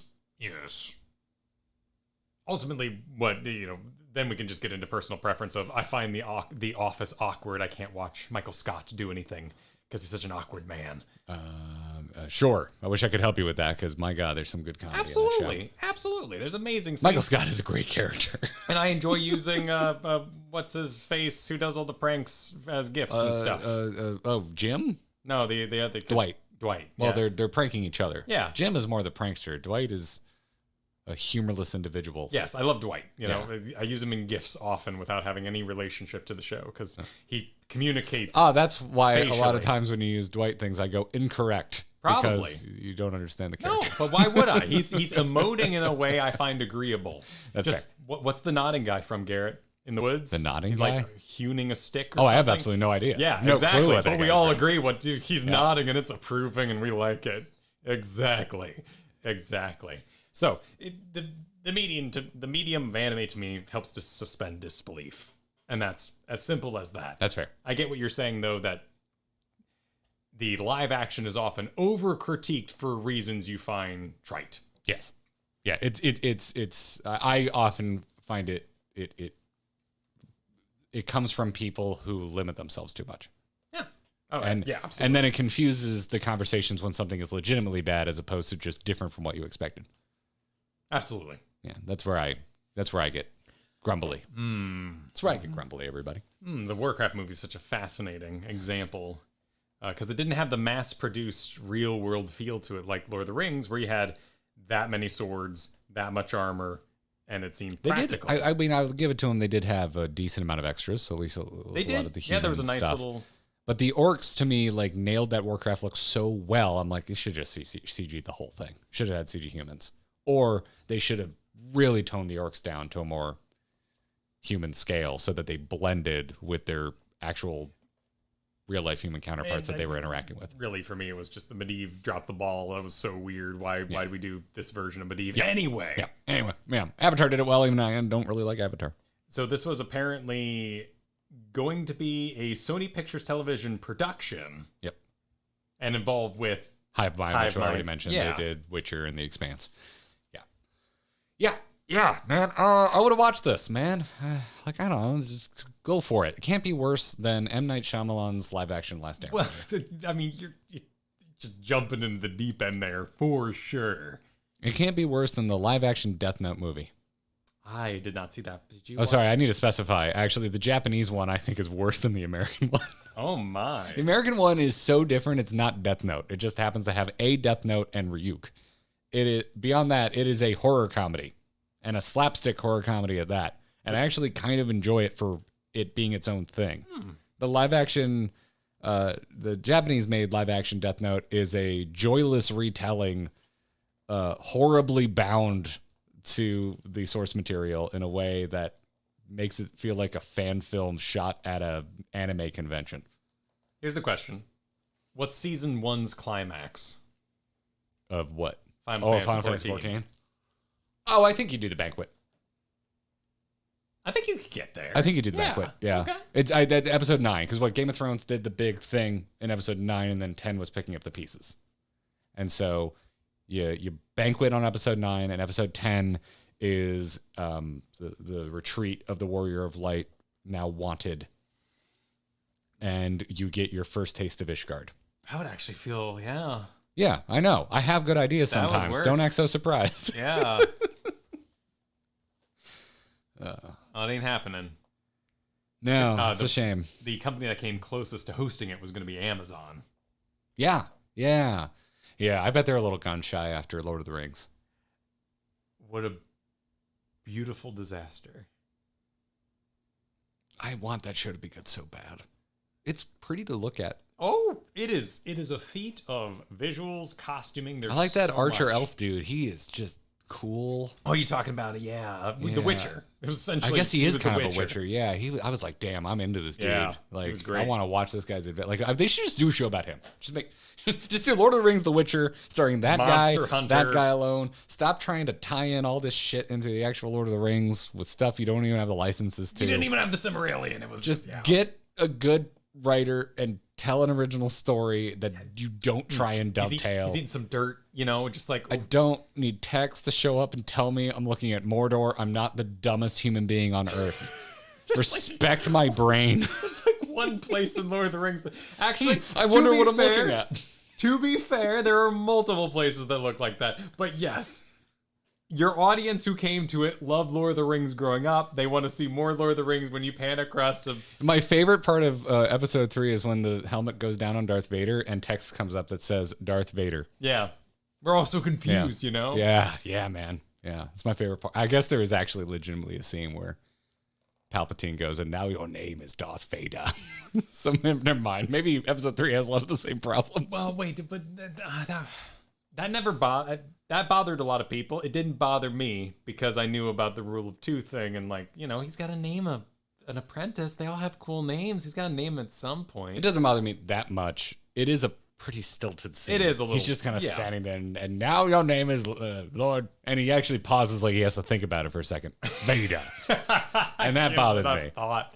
I love Ian McDiarmid. He is in rare form in episode 3. He is hammy as can be. He's having a wonderful time. But yeah, that maybe not his best scene. Okay. Maybe not his best scene. Anyway, this is a bummer. I would have watched the shit out of this show. Even if it was bad, I would have watched the shit. Can you imagine the content if it was bad? It would probably be better than if it was good. If we did a watch-along series with the live-action adaptation of Final Fantasy XIV. Think of the content creators. Like, oh my God. If it was good, it would have been a bit boring because we would have showed up every week for our watch-along video and it would have been like, oh, it's just wonderful. Oh, aren't you having a great time? If it was bad, though, we would have been laughing so much. We would have been making so much fun of it. Everyone would be tuning in to leave their comment, which would fuel the algorithm about how much they hated it. We really, I'm only sad that this isn't happening because we would have made wonderful videos about content drought. Hold my beer, says the show, and unleashes just absolute trash on its audience. Would have been gorgeous. Yes. Yep. Well, with that in mind, you want to do some Q&A? Yes. Let's do it. Hello there. Hello there. Hello there. The first one of those was from episode 3. You can send your emails to Ask the Hosts. It is a channel in our Discord, and it is the members-only channel, which you get access to if you support us anywhere. YouTube, Patreon. Thank you. You get access to it. Critty Gear. How would I say your name? I want to say Crit Geary. Critty Gree, but it's Critty Gree. Crit wrote in, said, hey, and this is to you, Kyle. Didn't say to Kyle. What voice mod software do you use for modulation? A GoXLR, but is no longer supported by the company that made it. Yeah, they put that thing out to pasture. They sure did. Actually, I don't think that company exists anymore. No, it was full blown. They're going away. TC Hellion, I think they still make products, I believe. Okay. But full disclosure, I did receive it as a free product. So I'd have a little check mark next to my name on Steam if I were to leave a review. Yep. One of the creators of it was a Here's the Storm fan back in the day. Nice. I did not receive one because when they first approached me, I was like, I'm good. I don't need new tech. And then you got yours, and I was like, this seems cool. And then I asked, and they're like, too late. Yeah. And I'm like, oh, okay. Fine then. Who's laughing now? My Rodecaster still gets firmware updates. Oh, it was great. Yeah, it was a Which, full disclosure, I also received for free. Oh, well, now I bought one. To replace mine. I really do legitimately like the product. So yeah, I did get one for free, but I do like the Rodecaster. They are hella expensive. So if you're just getting started, I would probably not start there. No, there's lots of... If you're just getting started, buy a USB condenser mic. That's what you should do, because you can get them for as cheap as $50. You can get a pretty decent one for like $100. Just get a USB microphone. Don't start with an interface. You're not going to have fun making things if you get into all of that. And just skip the XLR too, because... An Icicle doesn't sound that great. A lot of those quick little condensers are kind of rough. I used an Icicle. It sucks for yours because your mic needs like yours needs phantom power. Yeah. And that gets complicated. But if you have a normal goddamn microphone, an Icicle should be perfectly fine. Well, I did get my Rode, and so I got a Rode Duo. I think Duo just means it's the smaller It's the one. Rodecaster Duo, which is it has 2 XLR inputs. And oh man, it's fancy. It's got a little touch screen and stuff on it, and still has all my drum pads, and so I can. Does not do voice modulation. No voice modulation. I can add echoes and stuff like that. So there's some light effects, and I think I can. Oh, that's new. Mine can't do that. So I can still do that, but Lalafels may be a little less squeaky in the future here for a time. I mean, honestly, my biggest gripe, which ended up being I'm just old, is it showed up. I opened it up, and it has a USB-C out and a USB-C in. I panicked. I was like, what? How do I get this into a computer? Well, lo and behold, my motherboard has 3 USB-Cs yes, on as it turns out. They actually have plenty of USB-Cs. Modern equipment seems to be okay. Plenty of them. Yeah. Absolutely plenty of them. GoXLR was really fun. And I used it for D&D a lot during the pandemic, and it was an absolute delight. Yeah. Yeah, so Kyle's answer is it's in the air. You don't know what you're using for voice modulation. No, and I'd rather still keep it off software because software is so messy for voice modulation. If you can do it outside your computer, that's preferred. I might even get into like guitar pedals because that's probably the easiest way to go about it. You don't say. Yeah, no, that's probably how I go about it now. They are fun. I actually don't have that many. People ask me about guitar tech all the time, and I'm like, I'm sorry, I like pop punk. I need clean and distorted And that's pretty much it. That's all I really need. Well, they are right in the middle in the shot. They here, are so, there, yeah. You know, they're going to be prevalently. I don't need a whole lot. We do have a mutual friend, which is actually how we met. Our friend Brian, who made the music that you hear at the beginning and end of this podcast. He actually works in pedals. You should probably talk to him. He could probably steer you in the right direction. Hook me up with a Lalafell. Yeah. Call Brian. We need a Lalafell. Brian, who only plays Hearthstone now. I think that's the only game he's playing. He's just like, what are you talking about? Oh, his Steam makes me so sad. No, he's playing Marvel Snap now. He moved on to Marvel Snap. No one cares. Thousands of days. Nobody. Since logged in. Next time, because you're local now, because Brian returns to his hometown every Christmas. We should have him on the podcast when he's here. Excellent. Do some story time with Brian. Or maybe we shouldn't, because I just realized how much Brian knows about me and my past. Yeah. Me too. Yeah. He can tell you what a terrible dish doer I was as a roommate. I think we all were. Yeah. Was Brian actually good at doing dishes? We were all growing up. He was actually really good at dishes. Shit, I would have never picked him as being a good dish doer. Even the piles after like a week he would have at it. I was the eventual dish doer. I wouldn't help with anything else, though. Because I was so mad about dishes. I did vacuuming and dusting. That was my contribution. Okay. All right. So we're going to have the roommate cast. They're perfect. All the secrets. Christmas. Oh, man. I should see if my buddy Aaron, who is my roommate, wants to come down. Because he's the guy I always talk about that I would get into really heated arguments with about Nintendo. Because he loves Nintendo. And I like Nintendo. But I think they just kind of don't care about anyone over the age of like 15. And expect us to still treat them like the hottest shit on the block. And Aaron doesn't abide that. And I would love to bring Aaron on this show and have him fight with me about modern Nintendo issues. I think that would be highly amusing. But maybe it's better left in my memory. I don't know. Anyway, Trump poll, speaking of modulating your voice, wants to know, are either of you good singers? Of the two of you, who is the better singer? I would say you've had way more experience. I have no idea if you're a good singer. No, I don't. I have never in my life heard you sing. I don't like singing. Kyle does not like singing. I will sing in the moment. But can you sing? I will be possessed by a moment of song. Did you ever get into rock band? No, not in the singing part. Not in the singing part. No, singing to me... That is an important distinction. I said it on our Marco episode. Singing to me is the purest expression of your soul, and I find it terrifying. Okay. Absolutely. It's just a window straight into the heart. Well, I mean, if it's your own song, yeah, but what about like karaoke and rock band and that kind of stuff? It's a pure note of your own body's doability. And I find it taxing. Yeah. I replied in the Discord and was like, hey, I used to consider myself passable. Because I was in a lot of garage bands growing up, played some shows. We were one of the last bands. We were part of the last show ever at our local VFW. We were Venice, Florida kids were banned from doing concerts at the VFW after the show we were a part of. Whoa. What is a VFW? A Veterans Hall. A Veterans Hall. So they got the disco ball and the brown dance floor. Yeah. So like VFWs are like famous in the U.S. as being a lot of kids. If you grew up in the punk scene, you probably spent some time at the VFW because it's for bands that aren't wildly famous and don't have a lot of money. It's really all you can afford. And so a lot of punk bands, hardcore acts, all that kind of stuff, they tend to play local veteran halls. We played our local YMCA once. Okay. That was really cool because they actually had a backstage at the YMCA. That was really neat. So we got to like hide our shit backstage. We got to hide backstage. We got to come out and like do an intro and all that kind of stuff. That was fun. We never got big enough to open for any of our like local music venues. Sadly, I was, your roommate Brian was my bassist and he never showed up to practice. Oh, I see. So, yes. Yeah. Yeah. Brian would say this to his face. He was a notorious flake. Notorious flake. So none of my bands stayed together long enough to get to that point. But yeah, I was a singer for at least 4 different bands. I have done a karaoke night. 2. So what do you sing? Well, I mean, normally like it's just like country and stuff. That's like karaoke. All right. A bit of like Wallflowers. I mean, I go to karaoke and I'll usually they have Blink. Usually they have some either Dr. Dre or Eminem, which I can get up to.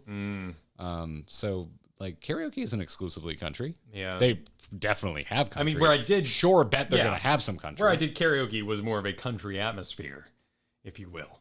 But So I did some Statler Brothers and Save a Horse, Ride a Cowboy kind of numbers. My mom loves that song. But, like, to me, it's just like if you're like, hey, I know Italian. So, oh, speak Italian. They're like, what? Tell me something to say. Like, what should I...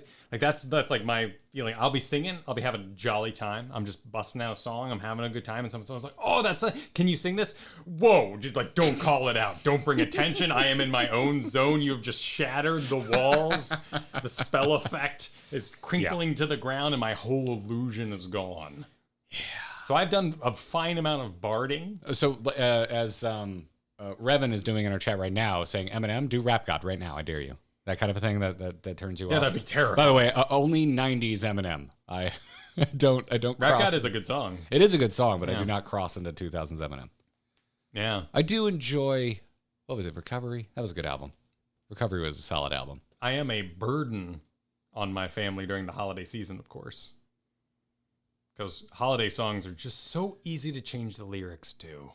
Oh, you're one of those. My reign of terror. The first kitchen I ever worked in, the mainline cook, he loved changing the words of songs to make them wildly inappropriate. Yep, it's fun. Yep.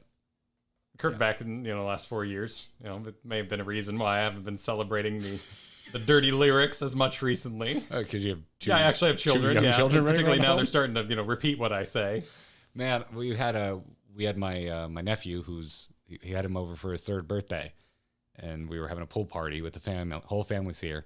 And I go to put on music, and I'm like, oh, I need to think about my playlist. This is a 3-year-old here. Well, and then that's me, like... Can't have Rap God coming on. Well, yeah, it's sad, too, because, like, some songs have non-explicit versions, but your device will be like, I can't play that. You have explicit. It's like, just play the radio version. You have it. Don't make me go in there. I know you have it. Because you disappoint me sometimes when I'm listening privately and I get the edited version. But you turn on explicit filter, you still get all podcasts. Those don't have explicit tags on it. You get ASMR things, Just don't go wander in the depths of Spotify. What you gonna do? All I know is that we apparently need to have a rock band night, and you're gonna have to sing for us, Kyle. I'm sorry, it's gonna have to happen. I may dress up. Like it would help me. Big belt buckle with some cowboy boots. Yeah, something to get in the mood. Because I sing naturally as a DM a lot. Like I'm DMing, and I might be a bard or a minstrel. There's quiet singing is different from like singing. Yeah, performance. Yeah, like actually trying to get in key. Yeah, like I could sing in this register. It's not the same. Yeah, it's not the same. Anywho, thanks for that question. And Kit London gonna take us home. Said, was there ever a time you were super embarrassed by your parents? Kit's answer is that for me, it was my mother crying in the theater at the end of The Little Mermaid. Everyone was happy, and she was crying, saying she'll never get to see her father and sisters again. Oh, which I think is adorable and is such a mom read on the situation. Embarrassed. So you felt embarrassment because of your parents. Mm-hmm. Oh. Did you misread the question? No, I thought it was, did your parents ever embarrass you? Wait. Oh, yeah. Well, that's the same thing. Well, your parents embarrassed you. You're embarrassed because of your parents. Not technically, though. Because... How does your brain work? Well, no. This doesn't make sense. So you hear, being embarrassed by your parents is the same as your parents embarrassing you. No, because your parents can put you in situations that are embarrassing, though they're not tied to the situation. So I grew up, I've talked about, HR and all that. My mom worked for Intel. Okay. Growing up. All right. And there was a family day, and she thought it would be a wonderful idea if I did some stand-up comedy about what it's like to be an Intel kid. And I did it. And the room was quite raucous. Having a wonderful time. So what's embarrassing about this? Day 2, it was in front of executives. And they didn't have the children. They did not know that I was funny. And I did an entire... Wait, did they just not have kids? They just they were not relating on the level that I was laying down. Okay, now what I'm... Okay. And so I was floundering on stage as a 14-year-old doing stand-up comedy. I vaguely see your line in the sand. I would argue that this still just counts. She set me up for it. Your parents embarrassed you. Yeah. I wasn't embarrassed in the moment, but I was eventually embarrassed when the photos would be brought out when I started dating. But my parents enrolled me as being a local Sears model when I was a kid. So I was in the local Sears catalog showing off Oshkosh bagosh clothes. Ooh. So there's photos of like, I guess I was old enough to walk, so I was probably 3 or 4. And well, aren't you a cutie? Oh, yeah, I was, man. And I completely forgot this happened because memory development. Mm-hmm. Suddenly I'm bringing girlfriends home, and mom's like, brings out the family album where she had snippets of me in overalls from like clippings from the magazines. Yeah. I mean, visiting the Wall of Shame is so that I mean I've got an answer that is in lieu of yours. Something that like wasn't initially embarrassing but became embarrassing when viewed through a different lens. You're such a technical bastard. Beyond that, I don't know. I told the story about my dad scaring the living shit out of me during a Halloween party in high school. I had a bunch of friends over. We were just like hanging out, watching horror movies. The Ring had just come out on DVD. I still don't think that stands. I think, that's not really, it was embarrassing for me, but right as the scene, as the girl came out of the TV, my dad popped up in a scream mask in the window, and it was a house built for flooding, so the second floor was the first floor. Stilts, right? So you got your stilts house? Basically, it's built on top of the garage. The bottom floor is nothing but a garage, and my dad now has like a workshop down there, like his workbench and shit lives down there. But the whole main living floor is the second floor, and so it's a good amount of feet in the air. I've never seen a person in the window because no one's that tall, and the window he jumped up into, only I could see it just by virtue of how the living room was set out. So I was the only one who started freaking out, and all the rest of my friends just thought I was the biggest weenie in the world with the scary scene that was happening in the Ring, which I'd already seen the Ring, that I knew it was coming. I wouldn't have gotten scared in that moment. So, yeah, that was embarrassing. I'm trying to think. I mean, mostly just old baby photos. I would still argue that you're technically embarrassed by your parents, not embarrassed of your parents. I like you a little less every time you push this issue. And Kit's story is embarrassed of their parents, so I think the example might be a little confusing. I think you are a walking YouTube comment. I don't comment on YouTube though. No, so you're just insufferable to your friends in person. Yes, I only put it in radio recordings and talking to you. God, I just want to shake you right now. Like, just get on board, you bastard. Are you the type of person that goes, Superman does good, you're doing well? Because you're bringing the exact same kind of energy. Okay. You're doing the exact same thing. I apologize if I am. Exact same kind of energy. I'm being taken that way. Yeah. I don't know. I don't think so. Yeah. I'm not into that. Yeah. I mean, there's people that agree with you, but these people that agree with you are currently commenting on YouTube. Well, that's an interesting fallacy. I feel supported, but you've got a point. Kyle is Garrett's personal. Actually, yes, you are. Yeah, but I'm wrong about so many things. I don't actually do the actually part. I just kind of wade into things and see what happens. Get correct. And my parents' absolute favorite thing is old baby photos. As a matter of fact, my birthday was last week. That's why there's balloons behind me. Katie surprised me with this. Dad sent me a happy birthday in the morning, attached with a photo of me when I was on my first birthday. Freaking cute. But at this point, like, I'm old enough, I think it's kind of adorable. Yeah. Like, it's different when it's like, I'm happy to have my parents still around, a little morbid, but I have a lot of friends who've experienced a lot of loss in the last few years, and I'm happy to still have my folks around and having them embarrassing me. The girlfriend factor is a whole different. Oh yeah, I was not chill about it when I was 16. No, I was very like, Mom, please stop, Mom. Oh my God. My dad. Okay, fair. My dad actually did. He had a camcord shoulder mount VCR recording device from JCPenney's, and he was taking it around the house. I was like 4, and I run up to the camera and go, blah, blah, blah, blah, just start making noise in the camera. You're a kid, right? And he goes, I'm going to show you this for your prom date.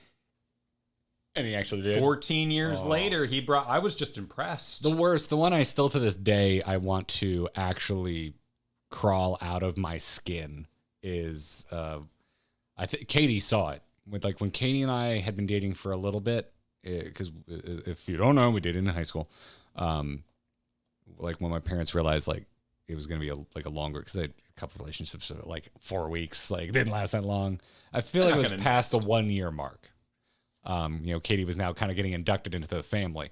But they brought out the camcorder, which is like, oh shit, home movies, because they never they have actually, now that I think about it, this is terrifying. They have finally transferred it to DVD. Oh my God. I didn't think about the repercussions of my mom asking Garrett, how do I preserve our home movies? Oh no, I'm having a moment, man.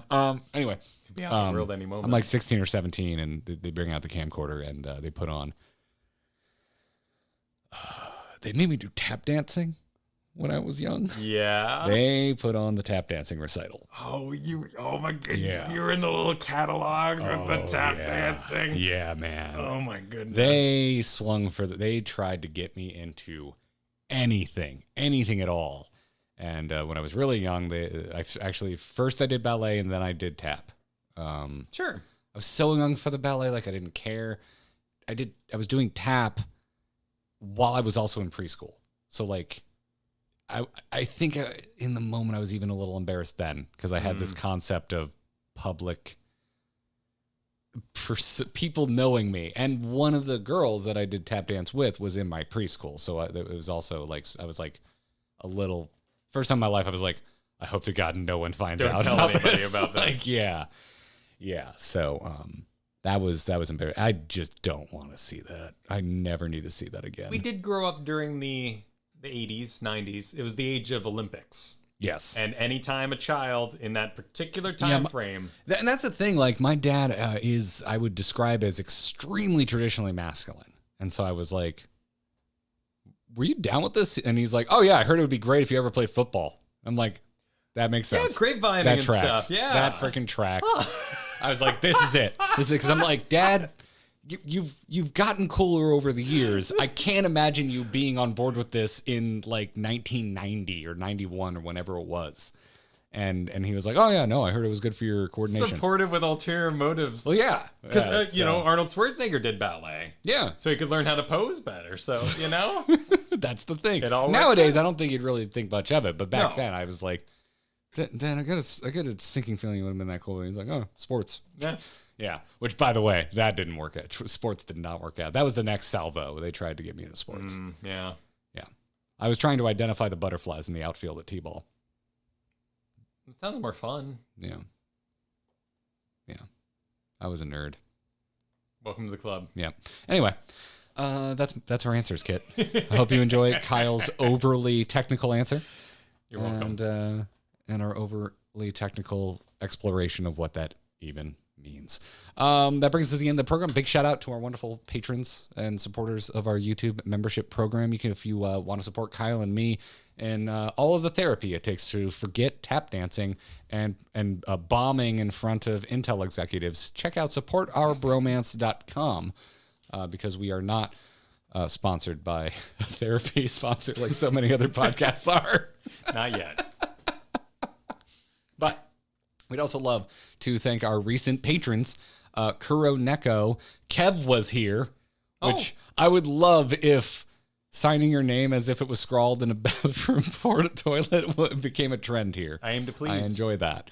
And Chase C, thank you for the support. And of course, there's a special level we thank each and every episode. Those are our legendary level backers. So shout out to our OG legendary backers, Sean B, Mike R, Stephen J, Das, and Cheesy Bob, as well as Chris Knox, Lost Mythics, Wayra E, Zervon, Comsci Jedi, Darkman, Pothy P, Bloodsy Von Snuggle Gore, can't talk anymore, Zachary D, Star Johnson, Zach Zock, Avane, Shinny Geo, Nicholas C, Gazlan F, Coral, Slyn, Thalm, Catwolf, Jerry T, and in conjunction, Sean and Jen. Thank you for your support, everybody.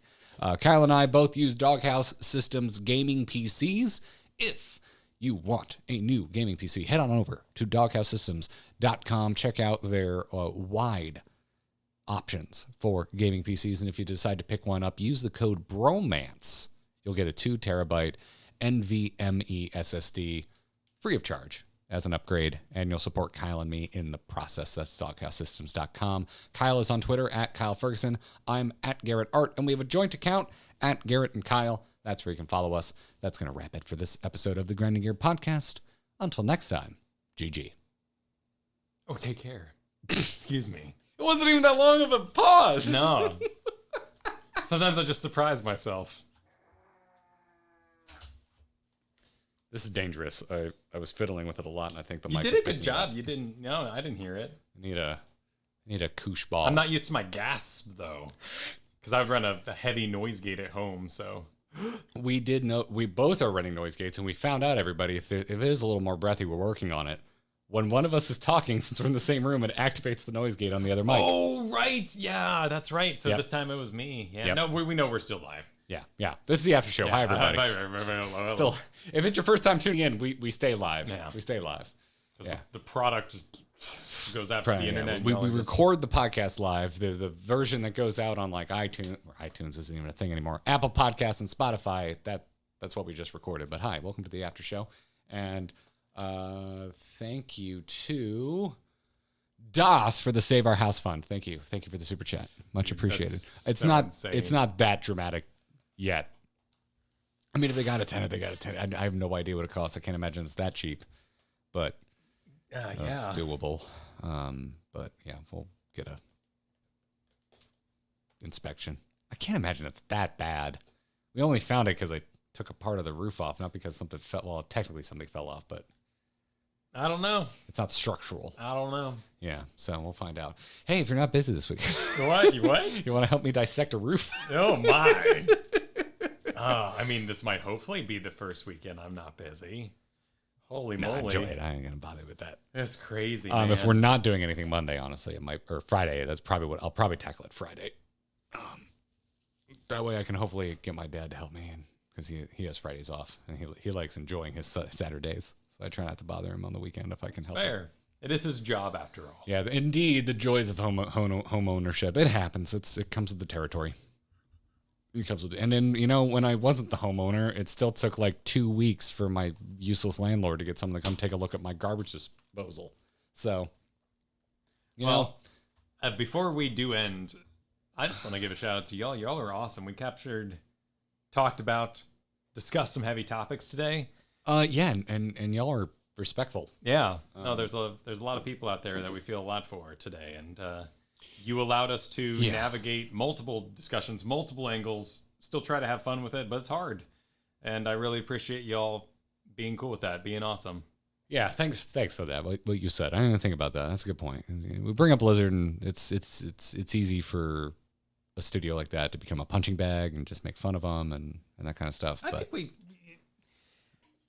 a lot of the times, the reminder does kind of go out in the Discord sometimes of like, hey, it's at the end of the day, we just know a lot of personal people, and we know a lot of real people. Yep. Not these the corporate. They're not the leaders that are in charge of the decisions that we're all pissed about. Yep. They are people who take pictures of the dogs every weekend and just like you. Yep.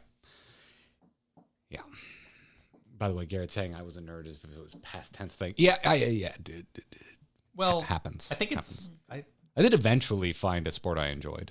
I think it kind of works. I stuck with paintball. Because it was an accusation, the nerddom. Like, I feel like I was a nerd. Nowadays, I feel very supportive. Now I just feel like a person, because everyone watches Star Wars. Everyone watches Marvel movies. Yeah. The idea of cartoons for a mature audience is not novel. Everyone has something in their life like The Simpsons, like South Park or anime. Maybe anime is still a little. I feel like anime still gets a bum rap. It's just so cozy. I mean, can you find examples of it? Yes, absolutely. Do I see a lot of people retweeting people that have shitty things to say about fandoms and people that are nerds? Yes, absolutely. Yeah. That's a topic for itself, by the way. I feel like you should just let those people die in obscurity. Yeah. And stop signal boosting people that have 70 followers, or even when it's done by famous people. Who cares? Don't spread their message. It can be fun to argue. That's why I don't. That's fair. Participate. That's fair. Yeah, I got in on the Jimmy Kimmel one because I actually kind of like Jimmy Kimmel, but he's kind of an asshole when it comes to gamers and stuff like that. Oh my God, Jensen! Dear, Jesus Christ, Jensen, that is very generous. Thank you. I'll finish my thought on Jimmy Kimmel.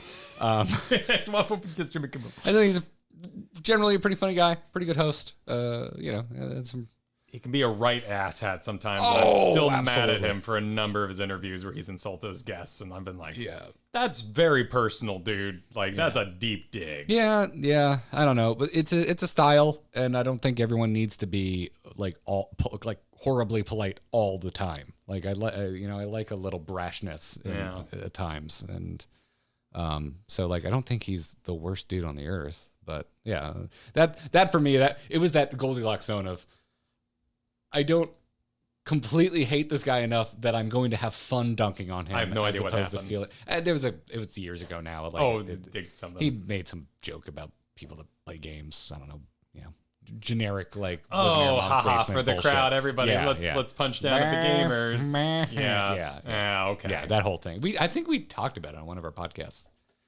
So. You know me, I'm a trap, man. I catch everything. Everything's caught in this line. Oh, yeah, 100%. Anyway, Jensen, thanks for that really generous super. Said, sorry I missed the birthday stream last week. Happy belated birthday, Garrett, and congratulations on a successful move, Kyle. All the best from the wife and me. Aloha. Aloha, Jensen. That's nice. Thank you so much. Super freaking generous. Thank you. Jay Leno for you? Yeah, Jay Leno. I look at Jay Leno, and not to be ageist, but I'm like, he's just from a different generation, I think he's a really good host. I love his car shit. You ever watch? I've watched some of it, yeah. Jay Leno's Garage is really a really good program. Honestly, the most I've watched him is like he was in all those movies. Like there was always the pan around. They do the news clip, and then Jay Leno would be like, "Hey, have you heard about this made up guy that?" And like he'd be in. I think of him as highly parodied. Like for a long time, he like if you're doing a parody of a late night host, you would do a simulacrum of Jay Leno. Conan's. Have you heard about this? Have you seen this? Have you heard about this? Probably my favorite if I had to pick Conan one. was my favorite as well. Yeah. Sadly retired now. Yeah. But. Well, if he freaking worked hard, he deserves it. And he had the whole fracas with Jay Leno, which is I think why a lot of people from our generation don't like Jay Leno. Because he left his show. Right. Conan came in, and then Jay Leno was like, "Wait, I actually want to come back," and then they booted Conan, and like that does suck. But I don't think it makes Jay Leno a complete travesty of a host. He's a good host, and I've enjoyed his content in retirement more than I enjoyed him as a late night host. So yeah, I enjoyed Jay Leno. Conan's hilarious. His podcast is really good too. Haven't heard it. You should listen to it. You should look up the clip of the guy who was completely unaware of Jeffrey Epstein. He went. So Conan's podcast went viral. I think it was like 4 weeks ago. It was before the holidays, where one of his guests, who I believe was an ex-writer on SNL, mentioned Epstein just as like a person he knows, and Conan's like, wait, you can't just move past that. And he's like, why, Conan? And he's like, are you not aware of what happened to Epstein? And he's like, just basically like playing full like no clue about all the Epstein allegations and the fact that he went to jail and then died. And and there's a lot of people who think it's a bit, and a lot of people who don't think it's a bit, and I don't think it's been confirmed either way if it was a bit or not, but if it is a bit, it is 110% in the style of Norm Macdonald. Of just I see. Knuckling down and just like so straight faced, pretending like you have no idea what you're talking about. Yeah. It's if you saw like trending like Epstein with the island, that was like one of the responses. Like because he knew who he was and he knew of Epstein's life, not of any of the allegations, and it just makes it cripplingly hilarious because it's delivered so straight-faced, like this person has he knows who Epstein is, but didn't know about any of the horrors. I set my Twitter to say I'm located in Japan, so I don't see. Oh, you don't trending. get any of that stuff. No. Okay, it's great. It's great. I've seen a lot of other stuff from Conan's podcast, but that's the clip that really put it on a lot of people's radar at the end of 2023. It's so freaking funny. Yeah, it is absolutely ripped. Turd Ferguson. Yeah, I miss Norm Macdonald like crazy. Norm Macdonald is one of my absolute all-time favorite comedians. I'm glad I found him after, and I didn't know he was responsible for the Turd Ferguson thing, because that was rough growing up. That and Ferguson Explains It All, and I didn't have cable. Oh, well, on Clarissa. Yeah, because the brother Ferguson bit. I didn't know what that was. Yeah, so a lot of kids and adults would all have a good time with Ferguson. Yeah. It's so more commonly a last name, though. But then I found... Because you also have Craig Ferguson. Yeah. But then I found Norm Macdonald Speaking of late night way hosts. after the fact, like 3 years ago. Because you were showing me his Cars with Coffee. Oh, and that's like, probably one of the best that's amazing. Episodes. Yeah. And then I ended up watching all the old stuff. That is one of my favorite episodes of Comedians and Cars Getting Coffee. That and the think is it the Eddie Murphy one? The Eddie Murphy one was fun because it was like just gushing mutual admiration from both of them. Yeah, they couldn't stop complimenting each other, and it's I like that. I like seeing. It was good energy. Horribly famous people react as if they're just like good buddies that always wanted to be friends and they never got to be friends before. Yeah, I really enjoyed Comedians in Cars Getting Coffee. That show was a vibe. And it was just Garrett and Kyle getting something in a car should be a thing, so I can ape that style. Yeah, it's fun. It's fun. Would have been awkward as a kid. Yeah, the Turd Ferguson. I can only imagine. I had Kyle. no idea what it was about. You had no idea. Well, it was about Turd Ferguson. I guess Turd Ferguson, whoever that is. Jon Stewart come back to the Daily Show too. I heard about that. Yeah. Jon Stewart was like, he was kind of a hero of mine. Like I grew up watching the Daily Show. Really before I even like understood kind of the political connotations of it. Also, I guess the political spectrum wasn't as heated as it is today. Well, but yeah, it was. Because I went and listened to his podcast and I was like, oh, this is like dead serious. Oh yeah, his show on Apple, I was really excited about it, and it did good work. It featured some really great people that and amplified their voices that like normally would not have access to a platform like that. But it was a bummer sandwich. Like it was just so serious and about some really grim topics, and I just didn't have a good time. And it's like I hate that I'm that way, but I'm like I already know about most of this. And I feel like I'm just getting more bummed out. I think I could do it now because I picked it up during the pandemic. And I was already so tied into the news. I ended up having to drop it. Yeah, it's the same kind of thing with like Colbert. Like I don't like him as much as a late night host as I liked him on The Rapport because he was playing a character and everything was in service of satire. Mm-hmm. And while I tend to agree with his stances, he just doesn't sound any different than my friends who are reminding me of what's going on in the world on Twitter. And I'm like, well, at least make me laugh about it while you're informing me. Yeah, no, and Eric has, it was a great character. It really was. And a lot of creators feel guilt after the fact because they're afraid they led people astray, that they may have not been clear that that was a character. But I think that kind of gets into the when you're like liking Darth Vader is a bad sign. It's like no, that's a character, and I love Darth Vader. Yeah, the armor's cool and the lightsaber's cool, and hucking hunks of metal at your adversary is fun. Right? Like, am I going to show up to Warhammer with my Dark Eldar, and people are going to be like, "Wow, you steal flesh and ferment it at home in order to stitch it into a new monster? You're pretty messed up." I will try to make this next statement as lighthearted as possible. I think we're all realizing with the connectivity of the internet that there are some people that do like Darth Vader because they agree with his politics. Yes. And that's the weird part. And I think for a long time, a lot of us were like, there's no way anyone would actually be like, oh, I thought the Empire were supposed to be the good guys. And here's my completely serious thing. The most disturbing thing is when they're my age. Yes, and I'm like, did we not grow up in the same world and exposed? No, I'm with you on that. That's something I think about a lot. Because also it's like it's not like I think Colbert's he's a really good late night host. It's just that I find he lingers too long on things that I do care about and cause me a great deal of anxiety, and so it makes me not want to. It's the same reason I log off of Twitter at night. I'm like, oh God, oh Jesus, something else horrible has happened, and I'm just seeing hundreds of posts after hundreds of posts of this, reacting to this terrible thing that happened. It's like, all right, I'm already informed. All I'm doing now is just steeping in it and getting worked up over it, and then so then when I would, because I've always liked late night television, and then when I would then turn on my entertainment and it was just doubling down on what I had already worked myself up over. I was just like, I just don't need more of this. It's bad for... So my doctor thought I had high blood pressure, and that was one of the things I started trying to keep an eye on. I mean, we the channel, we were being serious too because we had kind of a serious show today. Yeah. But, the channel kind of started out that way. We were doing news, and we wanted a place to continue our thorough investigation while still trying to keep the Heroes of the Storm show a happy place. Yeah. And it was exhausting, and I've purged a lot of video game news sources from my diet for that same reason. Yes. Yeah. Yeah, I don't like to tie it too much to one person, but like for my own sanity, I mostly just like keep an eye on like what's Schreier talking about, because I trust him as a source. I think that's, and then from there, if he turns me on to a developing story, and I'm interested, I go out and I seek more information about it. I think your middle school teacher would be proud of you, because that's as close as a primary source as we have. More or less, he does. Yeah. I trust him to vet his shit. Yeah. So, and that's really just what it comes down to. He's had personal takes that I disagree with, but in terms of... he gets in arguments all the time. Oh, yeah. The dude is not he is a denizen of Twitter like the rest of us.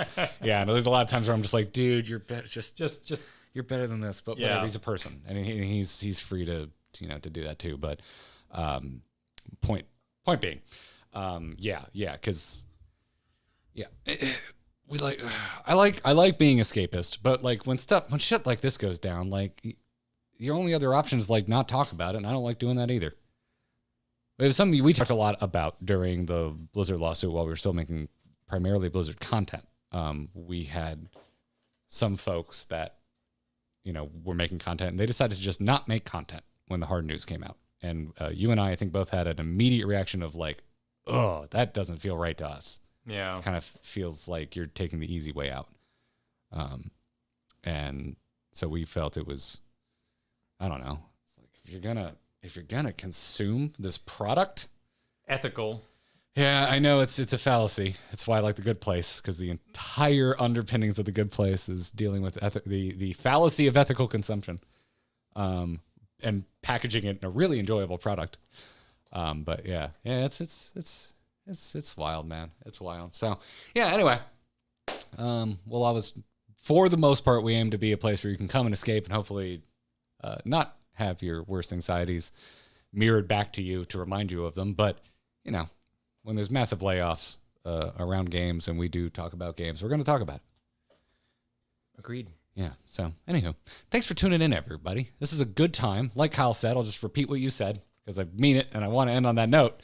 Is that, we talked about some hard shit today, and y'all were wonderful. We had a pretty damn good crowd today, too, so it's not like... Yeah. I can't look at little numbers and think that that's the reason we all behaved ourselves. So thanks. Thanks for being the most mature audience on the internet, and I truly mean that. Absolutely. All right, y'all. I'm going to let Kyle get out of here so he can get home. We're going to get this podcast posted for everybody. We'll see you tomorrow at 1 p.m.? 1 p.m. 1 p.m. from Studio K. Studio K. Studio Kyle. Studio, the meat, the filling, but it's not filler. The filling. Like 3 chunky quests. Yeah, I feel like we stopped at a point where something was about to pop off. Yeah. So, yeah, we'll be continuing the Final Fantasy XIV MSQ tomorrow. And as well as Thursday, we got 2 MSQ streams this week. And then we're most likely making a video. Well, we have the holiday event to do. We could get our ether currents there too. So like there's plenty to do. We haven't gotten ether currents anywhere. Yeah. We can't fly in any Endwalker zone yet. Yeah. So there's more than enough to do. We got some shite to do. We're going to do the holiday event. That's happening.